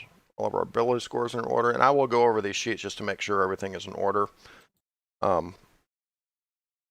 Let's see, we've got about maybe a half hour. Is that cool? Another half hour? Yeah. Okay. So what I want to do is just go over some basics of these rules and stuff, okay? Let me enlighten you guys a little bit here. Finally, it's taken these 50 years to finally get to this point. All right. Lay it on me. Okay, so the first handout here is the basics of the game. So you can try to do nearly anything you can think of in a role-playing game, but most actions your character attempts in the game have uncertain outcomes. Maybe you can climb the cliff, or maybe you can't. Maybe you hit the guard bot with your laser pistol, or maybe not. The way you determine whether you succeed or fail at something is by making a check. You roll a d20, add in bonuses or penalties for your character's abilities and circumstances, and compare the total to a target number determined by the game master. So determine success or failure. You roll a d20. You want to roll high. You add any relevant modifiers, and then you compare the total to the target number. If it's equal or higher, you succeed. If it's lower than the target number, you fail. On attack rolls, you choose the attack type you want to use, usually with one of your powers or a basic attack, like a weapon attack. And then you choose the target of your attack that's within range. You roll a d20, you add your attack modifiers, which is usually your level, plus your ability modifier for the attack. And then the total is your attack result, and you compare this to the defense, your attack target. So it's going to be either an armor class versus fortitude, reflex, or will. Skill checks work a lot in the same way. You choose the skill you're trying to use, you roll a d20, you add your skill modifier. And if you look at your sheets, you'll be able to quickly look and see that those numbers listed next to your skills are what your modifier is for any given d20 roll. And the total is your result, and you compare it to the difficulty class, or we'll refer to it as the DC the game master sets for a skill check. So like, for instance, if something's going on and I call for a mechanics check, to fix your car, you'll look at your mechanics skill and you can roll directly from the sheet. That's what those little purple buttons are, and will automatically roll for you. And I'll tell you, well, it's, the radiator's completely shot. It's going to be a difficulty class of, you need a 14. So I just kind of arbitrarily decide how difficult these rolls are going to be and give you a target number that you need to roll at or above to succeed. The next thing is the combat sequence.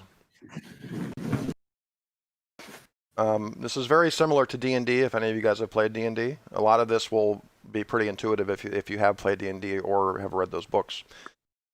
Combat sequences, at first I determine surprise, whether one side or the other is surprised. Then we establish positions. I show you where you can place your characters on a battle map. And then the Game Master places the monsters in their starting positions. Then we roll initiative. Each monster and character involved in the encounter rolls initiative on a d20, and you add your initiative modifier. And I'm not sure. Oh, I have an initiative macro, actually. Oh, and speaking of which, everybody go up into your menu at the top right, and it's the one right next to the gear. It's called Collection.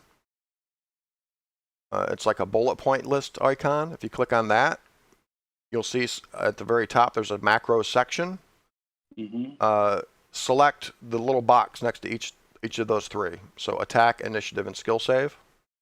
And you'll see little buttons appear at the bottom left of your screen underneath our avatars. Oh. Okay. So and all of these are token based. So when you want to roll for your character, you have to just make sure your token is selected on the board. And then actually, let me give you a little example here.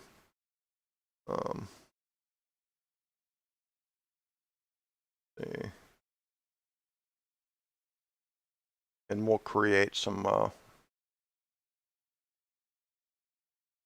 tokens for you guys.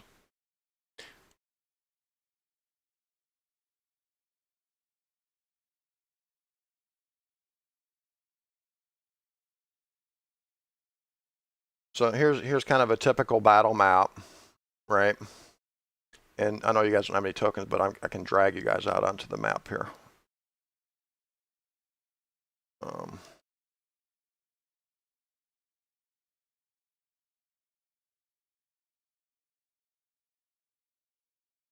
Just set these up real quick. I think it'd be helpful just to kind of give you guys an example on how some of these macros work right now.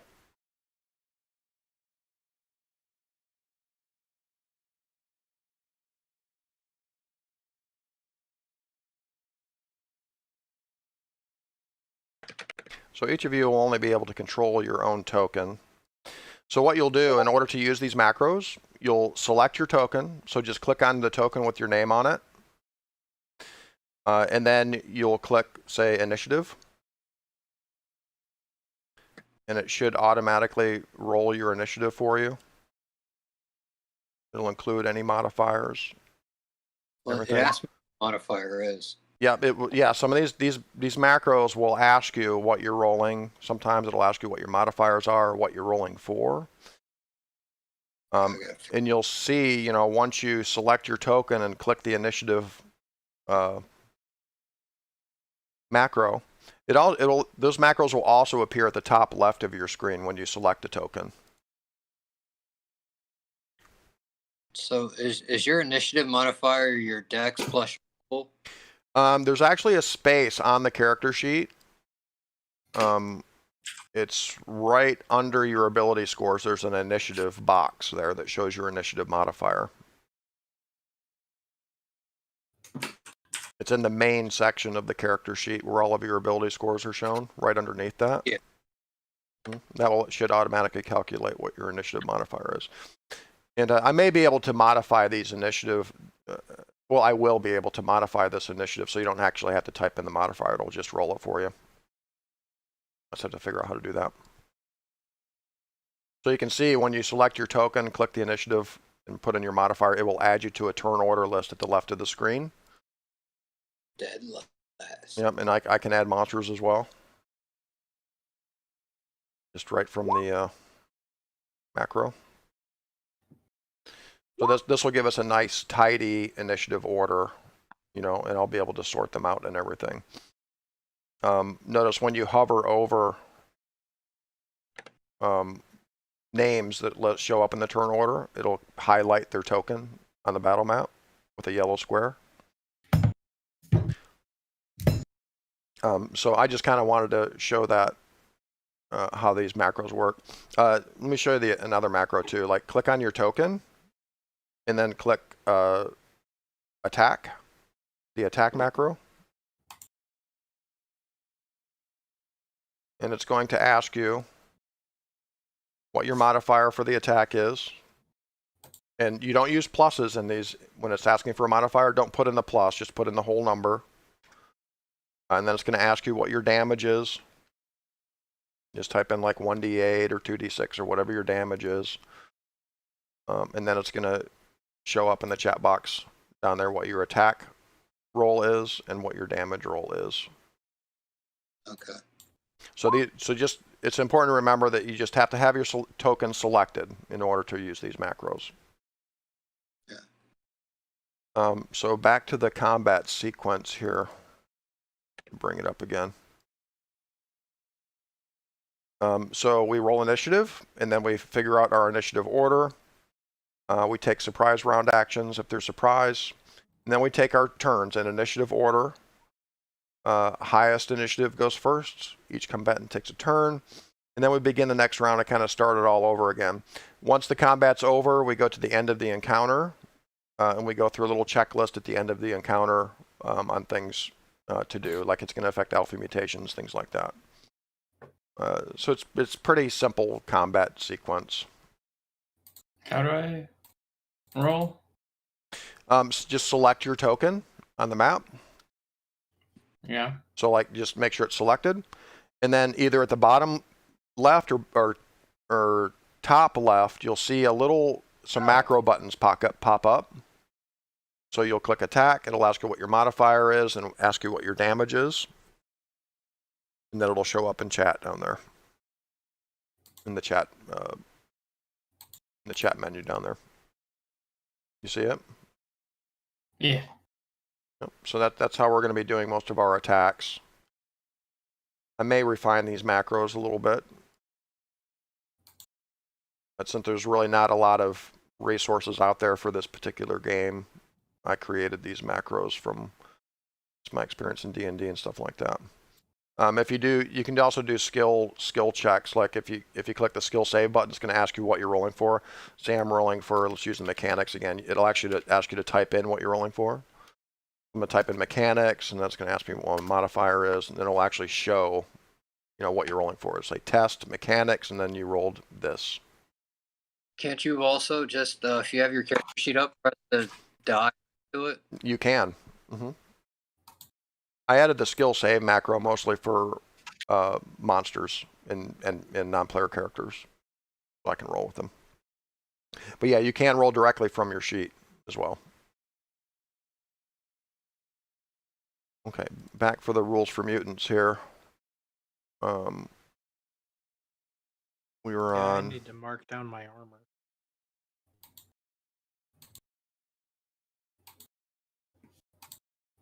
Right. So if let me see here. For armor, Alex, you choose light armor. Gives you +3 to your AC, and you add your dexterity or intelligence modifier. Okay. Heavy armor is +7 to AC, and it reduces your speed by 1. So it depends on whether you're I think you're an intelligence character, right? So I'd wear the light armor. So you get +3 AC plus your intelligence modifier, +10 plus your level. So it's 10 plus your level, plus your intelligence modifier, +3. Okay. So this ability. 3 to AC, you said? 3. Plus your If level. you- So it's 4. Then I can do it better than you and roll twice. 4 plus. Plus your int? intelligence modifier. Okay. Because you always add your level in any of your modifiers for this game. Any attack rolls, any skill checks, or any ability checks, as well as your AC and all of your defenses, you're going to get your level as a bonus on all of your rolls. Got it. Okay, so let's go to combat actions. This is kind of the meat of the game here, guys. Once you learn this stuff right here with these combat actions, things are going to go pretty smoothly. So each turn for a character or creature consists of using up to 3 actions: a standard action, a move action, and a minor action. With a standard action, you can normally take 1 standard action during your turn. Most attack powers and basic attacks require the use of a standard action.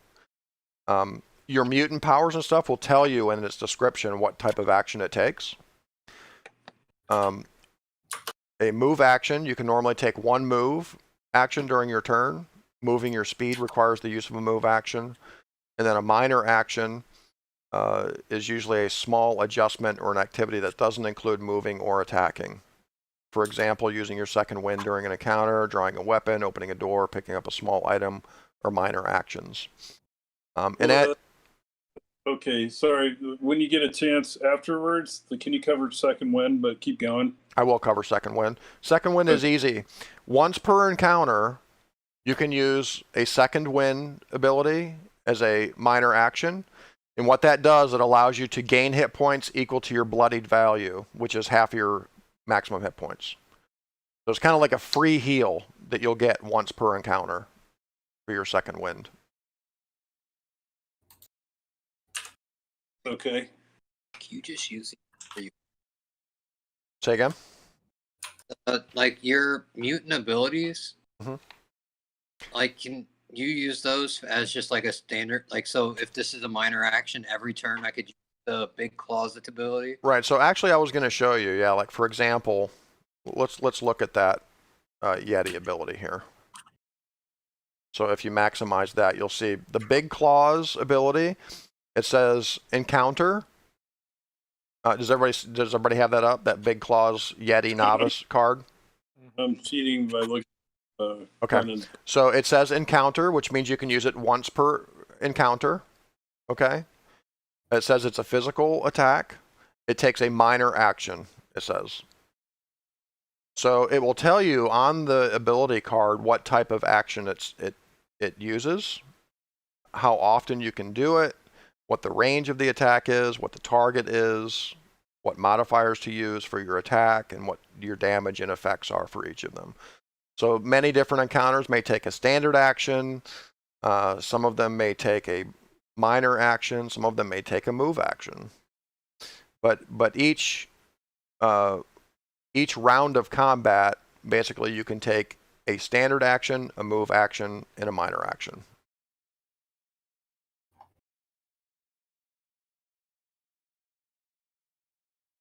So back to this combat actions page here. In addition, there are a few actions that don't really count as actions or that come up on other combatants' turns.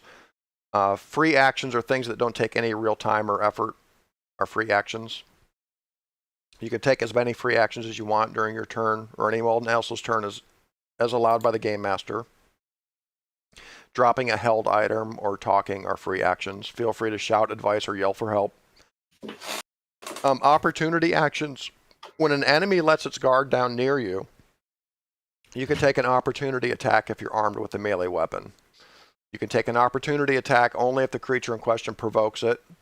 You can use only one opportunity action per turn, and you can't use it on your turn.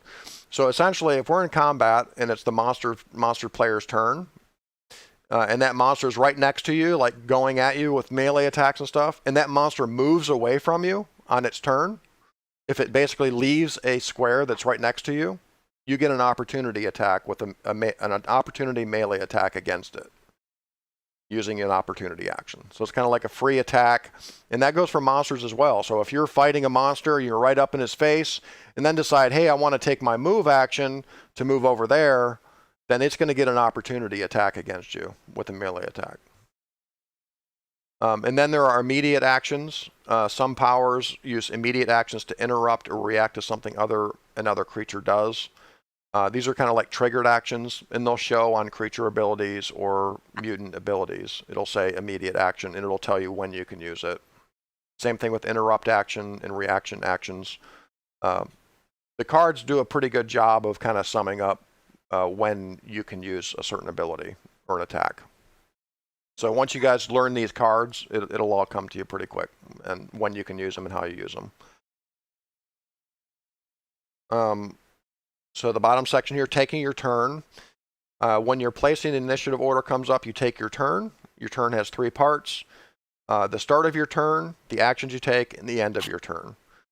So the start of your turn, before you act, you use the start of your turn to keep track of any effects. For example, if you're taking ongoing damage, you take that damage now. Actions on your turn, you can take a standard action, a move action, and a minor action on your turn. You can take your actions in any order, and you can skip any of them. And here's kind of a refinement of that ability. If you want, you can trade down in actions. In place of your standard action, you can take a move or minor action. And in place of your move action, you can take a minor action. And I'll remind you guys as we start playing and how you can do that. So essentially, you can take 2 move actions in your turn without taking a standard action, which will allow you to move twice. That kind of stuff. And then at the end of your turn, after you act, use the end of your turn to keep track of any effects. This is when you make saving throws against each effect on you that can be ended by a save. So there will be conditions and effects in this game where you may be slowed, you may be poisoned, and stuff like this. It's always at the end of your turn that you'll make a saving throw to try to end those effects. And saving throws are really simple in this game. It's a D20 roll, and you need a 10 or higher to make the save. It's not tied to any abilities or bonuses or anything. It's a straight 10 or higher to save. And this stuff will make more sense, as we start playing, but this is just kind of a general overview. Any questions so far on that? Yeah, that one's pretty straightforward. Yeah. So if I have an attack that attacks against will, that would just be their passive will. It would. Yeah. Monsters have stat blocks, basically. So, and I'll show you one real quick here. Okay. So like here's a laser bot. Okay, and if you zoom in on that, you'll see it's a pretty straightforward stat block. It shows your hit points, bloodied value, which is half of the hit points, armor class, fortitude, reflex, will. So I'll use these numbers to determine what you need to hit it. Okay. And then you can see it has standard actions. It'll tell me what its attacks are, when it can use them, etc. And then any bonus actions will be kind of listed at the bottom, and then it has ability modifiers at the bottom if I ever need to use those.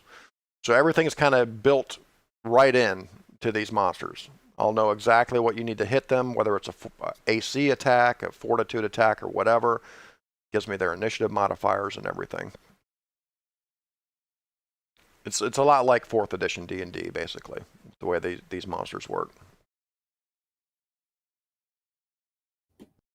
Any other questions? No, not right now. Okay, the next thing is a little information about attack and defense stats. Character has a number of vital statistics: hit points, ability scores, defenses, attack bonuses, damage bonuses, and more. Powers often interact with your defenses, your attack bonuses, and your damage bonuses. So here's a description of the defenses. So your character has 4 defenses: fortitude, reflex, will, and armor class. Fortitude describes how resistant you are to attacks affecting your health or physical mass. Reflex measures how well you avoid attacks that can be dodged. Will describes your strength of mind and resistance to mental attacks. Armor class describes your ability to avoid physical blows through agility or protective gear. And then there are attack bonuses. Your attack statistics or bonuses you add to a d20 roll. Every attack in the game is tied to an ability score. For example, the Pyrokinetic Origins Fiery Flare is a wisdom attack, which means you add your wisdom modifier to the attack roll. And all of your little power cards will tell you what type of attack it is and how to calculate the modifier to your roll. Damages bonuses are the same. All your cards will tell you what the damage equals. The power you use describes the damage you cause with a successful attack. For example, if you hit with Fiery Flare, your attack deals damage equal to 2d8 plus your wisdom modifier plus twice your level. And we'll get better at kind of calculating these, as combat goes on. Just a little experience will go a long way with this kind of stuff. So the next handout, there's just a couple more here. Hit points and healing. Maximum hit points. You have a maximum number of hit points determined by your level and your constitution score. Your current hit points can't exceed this number. Unless you get temporary hit points, which goes into here later. Bloodied, when your current hit points drop to 1/2 your maximum hit point value or lower, you are bloodied. Certain powers work only or work better against a bloodied target. And then here's that second wind thing, Kyle. You can heal yourself once per encounter using your second wind. Now, note, this is once per encounter. So once per combat or once per battle, basically. Okay. Doing so requires a minor action, and you regain hit points equal to your bloodied value, 1/2 your maximum hit points. And your bloodied value should be noted on your character sheet so you can quickly reference what half your hit points are. And you, as a bonus, you also gain a +2 bonus to defenses until the start of your next turn when you use second wind. If you are unable to take actions, another character can use a standard action to trigger your second wind. Healing effects. Some powers heal you without any further action on your part. Even if you're unconscious, the power or effect can restore your hit points. And temporary hit points. Some powers and effects give you temporary hit points. Keep track of these separately from your actual hit points. There is a section in your character sheet for temporary hit points. Any damage you take comes off your temporary hit points first, and any leftover damage is applied to your own hit points. Any temporary hit points you have remaining at the end of an encounter are lost. So I have a first aid kit. How Mhm. does that heal? First aid kit just helps with science checks. With science, I believe you can make a healing roll on a character, and they heal a certain amount. I can look at that real quick here. Okay. Let's see, science. Scientifically, I think you're going to die. In my very scientific opinion. Let me try to use this first aid book in here. It's not really taking up any of the blood. Also, I don't know science. Yeah, Alex is the science guy. It's like I got a I plus. am. You probably might not maybe die. Yeah, I don't know. I can't find it right away, Brendan, but I think it's like a 1d6 or something like that for healing. And you can also, once we get to these death and dying rules, which are next, you'll see how that kind of works. Next one is death and dying. So death and dying. Death saving throw. When you are dying, which means when you reach 0 hit points, you make a saving throw at the end of your turn each round. If you succeed and roll a 10 or higher, there is no change in your condition. If you fail, roll lower than a 10, you slip one step closer to death. If you fail 3 times before taking a rest, your character dies. So the practical thing about this is when you reach 0 hit points, you fall to the ground, you become incapacitated, unconscious, and you're dying. Each time your turn comes up in the initiative and you're dying, you make a death saving throw. And you want to roll a 10 or higher. Okay? If you don't roll a 10 or higher, you fail. And once you've failed 3 times on your death saving throws, you die. Aiding dying characters. When a dying character is healed by a healing power, the power first brings the character to 0 hit points, then it has its normal effect. You can also stabilize a dying character by using a science skill. So here's where that science skill, I don't think you can necessarily use it to heal hit points, Brenan, but it is useful for aiding dying characters. Okay. So you make a science skill check, a stabilized character is still unconscious, but is now at 0 hit points and doesn't have to make death saving throws. There are some house rules I may throw in later. They're listed at the bottom there, but for now, we're not going to use them. In death, when you take damage that reduces your current hit points to a negative number that's the same as your bloodied value, or if you fail your death saving throw 3 times before taking a rest, your character dies. Too bad, so sad.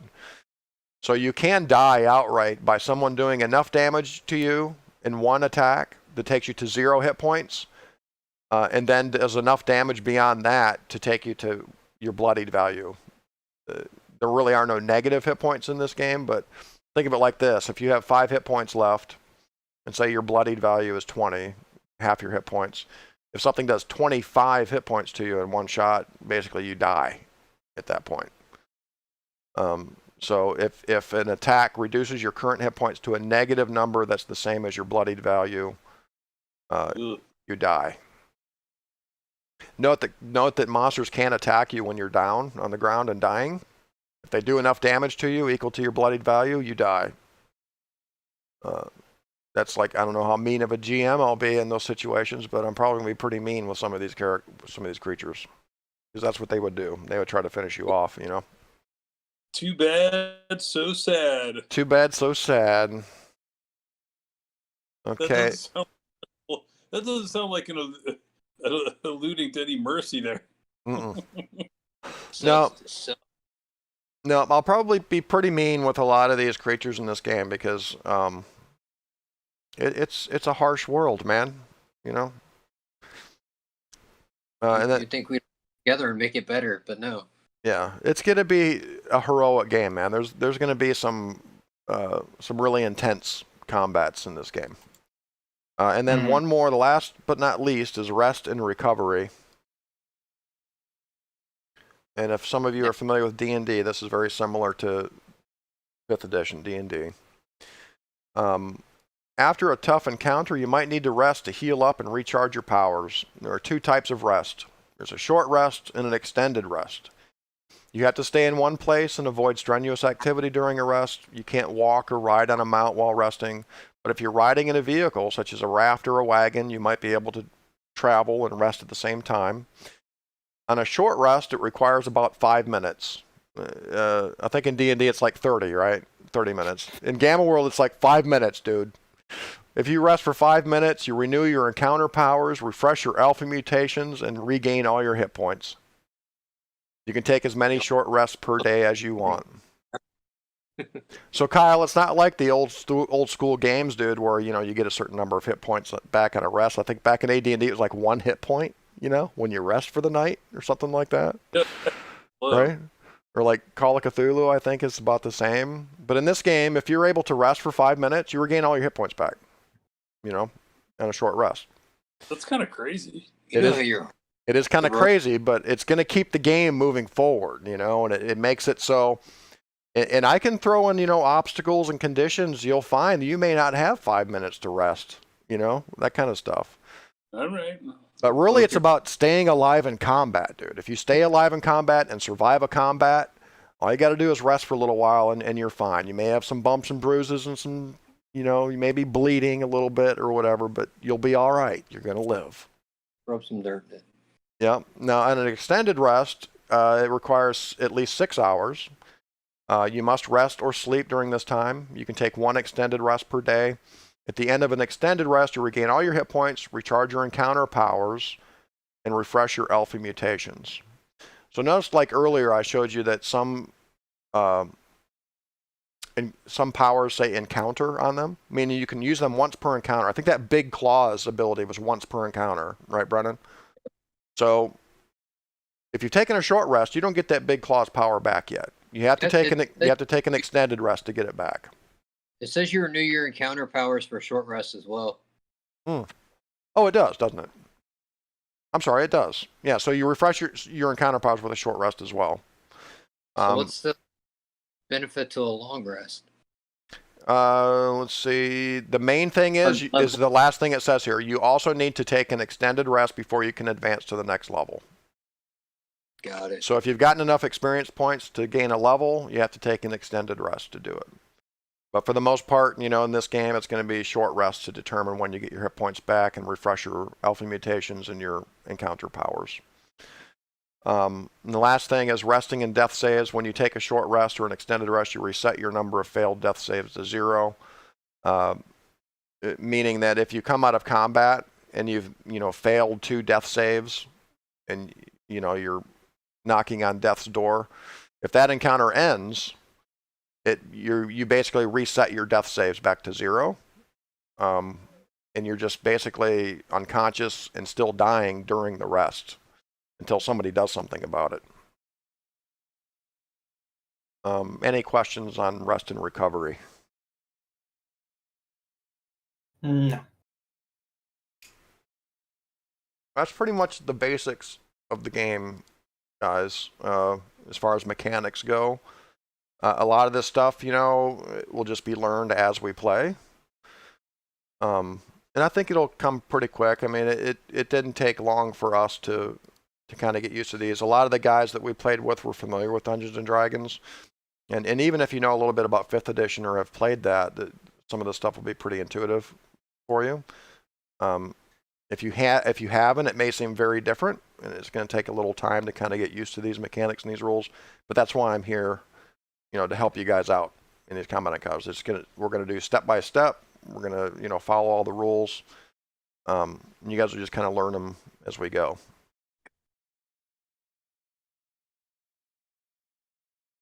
All right, man. This is awesome. I'm like stoked.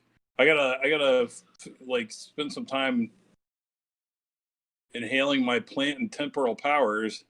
Right. Yeah. So feel free, to come in here if you have some free time. Just join the game. I'm going to put the page back at the.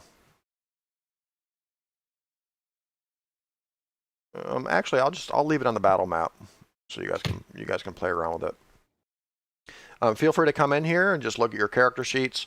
I'm going to make that handout Well, did we available. finish character generation? Well, that's the last thing we're going to do is we're just going to go through and finish that up. I am going to leave this, where is it? This handout for you guys. It'll be under the introduction section. It says rules for mutants. That will have all of the handouts that I just went over with you guys, if you want to refer back to them. Okay. But yeah, character generation. What did we miss? Did you have some questions, Alex? No, I don't think we missed anything. Or Grim Glam the Zeeblethorpe? Is that your name? Yes. Is that the name of your race? You are a Zeeblethorpe? That is correct. It's a gang.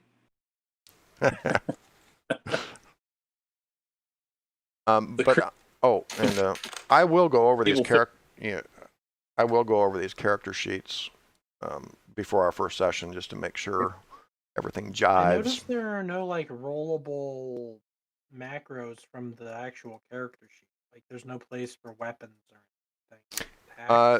There aren't any macros for weapon attacks or anything. That's why we're going to use. Origins. Well, we're going to use the attack macro. I may be able to come up with some better ones for you guys and make some custom macros if we need to. I can do that. I can make some custom macros for everybody so that they're attached to your tokens. It wouldn't be too hard. But for the most part, just using that attack macro is pretty straightforward. It asks you for your modifier and your damage. You know? Yeah, just knowing what all you need to add your modifier would probably be the one. Well, when you're playing, you should have like 3 things up in front of you. You want to have your character sheet up, and then you're going to want to have the origin powers cards up too. Like Alex, I'll link them on your sheet for you in your bio section. I mean, do you have each of those separated as cards? I do. I'll show you. Alien gravity controller. Because I know that you have them as like this blocked handout, but do you have them set up as actual cards that you can deal to us? I do. I wouldn't have it any other way. Otherwise, it would be impossible to run these without actually sitting around a table. They have cards for all of these. Now look at your character sheet under the bio section. Mm-hmm. So you've got a set of cards for alien, and you have a set of cards for gravity controller. And it shows you what your it shows you what your novice power is, what your utility power is, and what your expert power is.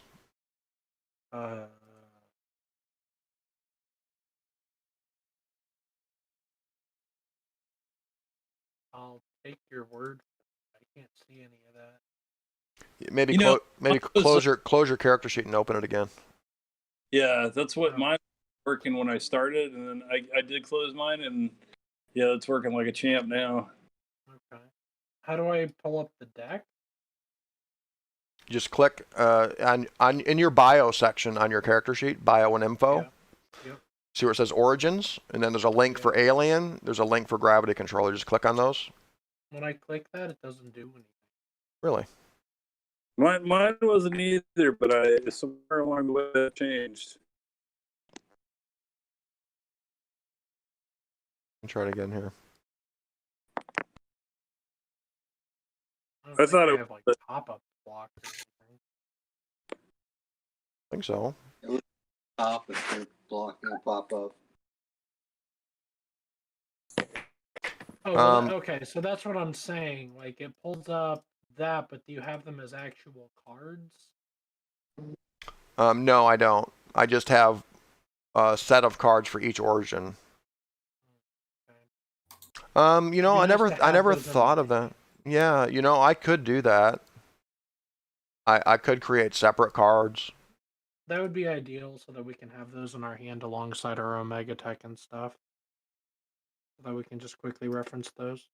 That's not a bad idea. But usually the way I would do it is, yeah, I guess that would be the best way.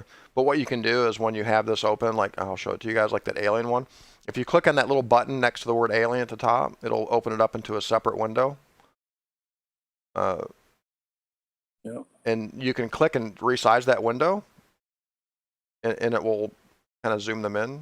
And that way you can have like a separate window open for each one if you wanted. Ooh.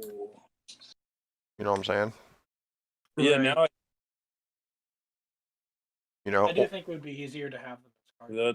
that, yeah. And what Alex is saying, oh, and we can do one more thing just to show you guys. I'm going to have each of you guys draw a Cryptic Alliance card, or if you choose. What Cryptic Alliances are, basically, they're kind of like either cults or gangs or groups in Gamma-Terra that have different objectives, different philosophies. And I was going to give you guys an option to draw a Cryptic Alliance card before we start to see what your, what your alliance is, basically. But I'm not sure if I'm going to do that or not. But just to give you an example, you can see at the bottom right of on the right side of your screen, there's a little deck sitting there. You can draw from these decks, and I'll go over this before the first session. I'm going to just draw one out here to the table so you can see it. So here's a card. And we're going to be using cards for alpha mutations and omega tech as well. But with these cards, you can put them into your hand, basically. So Alex, right-click that card, and then the very first option there in the menu is Take Card. Deal it first. Oh, this one. Okay. You can see now, you guys, above Alex's avatar at the bottom left there, you see he has a little card icon above his head. I can't. let me reload the page. Oh no, I see it. Oh yeah, okay. Yeah. Yeah, and I'll have each of you do it. We'll do it in order here. So Brenan, here's yours. Just right click on that card, Brenan. Just right click and then click Take Card. And then Kyle, right click on that card and take the card. And then Ayden, right click on that card and take the card. So now what you can do is above your avatar there, if you click on that little card icon, it's going to open up and show your hand, the cards that you have in your hand. And you can click on the card within your hand. It'll zoom in on it. Oops, shit.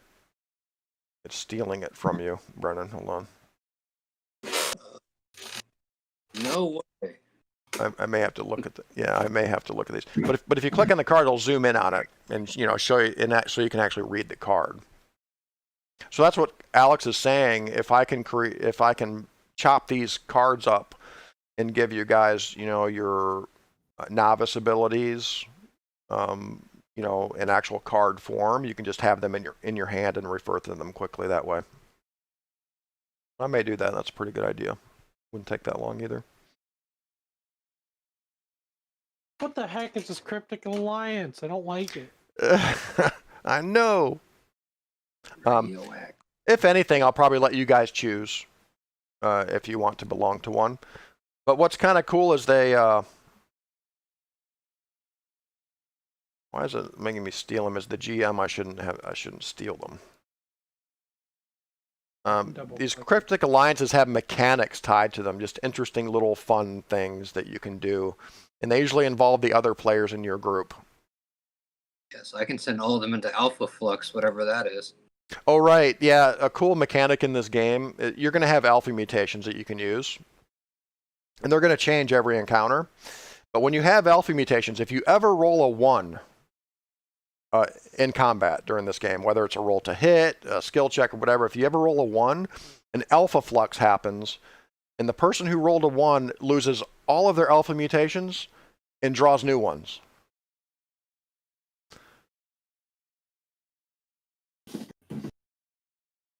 Like how much you guys like your alpha mutations before Alpha Flux. Kind of, yeah. You can tolerate. Maybe you just do it. Yeah, but I'm they're benefiting. yeah, but they're interesting little mechanics with some of them. Oh, if I actually click the steal, is it can you guys see other players' cards? No, No, it just shows you the back of them or something. Yeah. I can steal it. Oh, I can steal somebody else's. Well, what I noticed is if you don't actually click on the box where it says steal card, if you click outside of that box on the card, it will zoom in on it.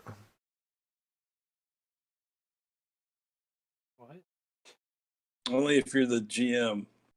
I think for Cryptic Alliances though, you guys should not be able to see each other's cards. Yeah, that we really. Which that means is confirmed. show deck to players. Oh, here we go. Oh, yeah, I have But that. if we do, Yeah, you guys shouldn't be able to see those cards, according to the settings but I if have. we do, if we do click on the card in our hand, we can zoom in. You can, yes. Also, Ayden, stop me from stealing your card already. I think I need. No way. I think I need to resize these Cryptic Alliance cards too, so they zoom in bigger. But anyway, I think we'll call it quits for tonight. That was productive. We've got all our characters. I'll go over the sheets and make sure everything's in order. So at the beginning of next session, I'm going to go over alpha mutations and omega tech cards just real quick. Probably take about 5 or 10 minutes. And then we'll start the adventure. Awesome. All right. Oh, and one thing you guys can do, a little homework. If you guys can find a headshot of your character on the internet somewhere, link it to me in Discord, and I'll make a token for you. Or I can find something for you, if you prefer. But usually you can just kind of poke around the internet and find something that looks sort of suitable for you. I'm gonna have to find a dinosaur. Yep, with a gas mask. That's a thing. It is now. It is. That's kind of the cool thing about this game is that just the possibilities are almost endless with some of these combinations, and you'll never see like the same combination twice, which I think is pretty cool. All right, so that's it. We're gonna call a session. So can everybody play? Well, I guess I should ask. When do you guys want to play this? Weekly, bi-weekly? No. How about we shoot for Monday? Mondays? Like, yeah, that's working Well, that out. sounds good to me. Okay. Yeah. I mean, my schedule is pretty open nowadays. I'm basically kind of furloughed from work, and I'm doing some stuff on the side. And I would love to play Brenan. I just don't want to keep everybody late and stuff. I know that. I think Kyle probably. Are you still getting up at like 4 a.m., Kyle? Yes. I mean, everyone makes mistakes. Yeah. Yeah, but I consistently make that mistake. But the sessions will run, depending on how long people can play. I'll keep it at like 7 p.m. Central Time. Is that still good for you guys? Yeah. Like 8 your time. And we'll just play it kind of fast and loose with the times, but we'll try to gather on Monday night. So I'll make the next session for next Monday. That's going to be January 4th. Okay. All right, that's Good. good. Now looking forward to it. This is going to be fun. Yes. All right, gentlemen. Until next time. Until next Yes. time. All right. Good night, guys. Good night, guys. All right, good night. Bye.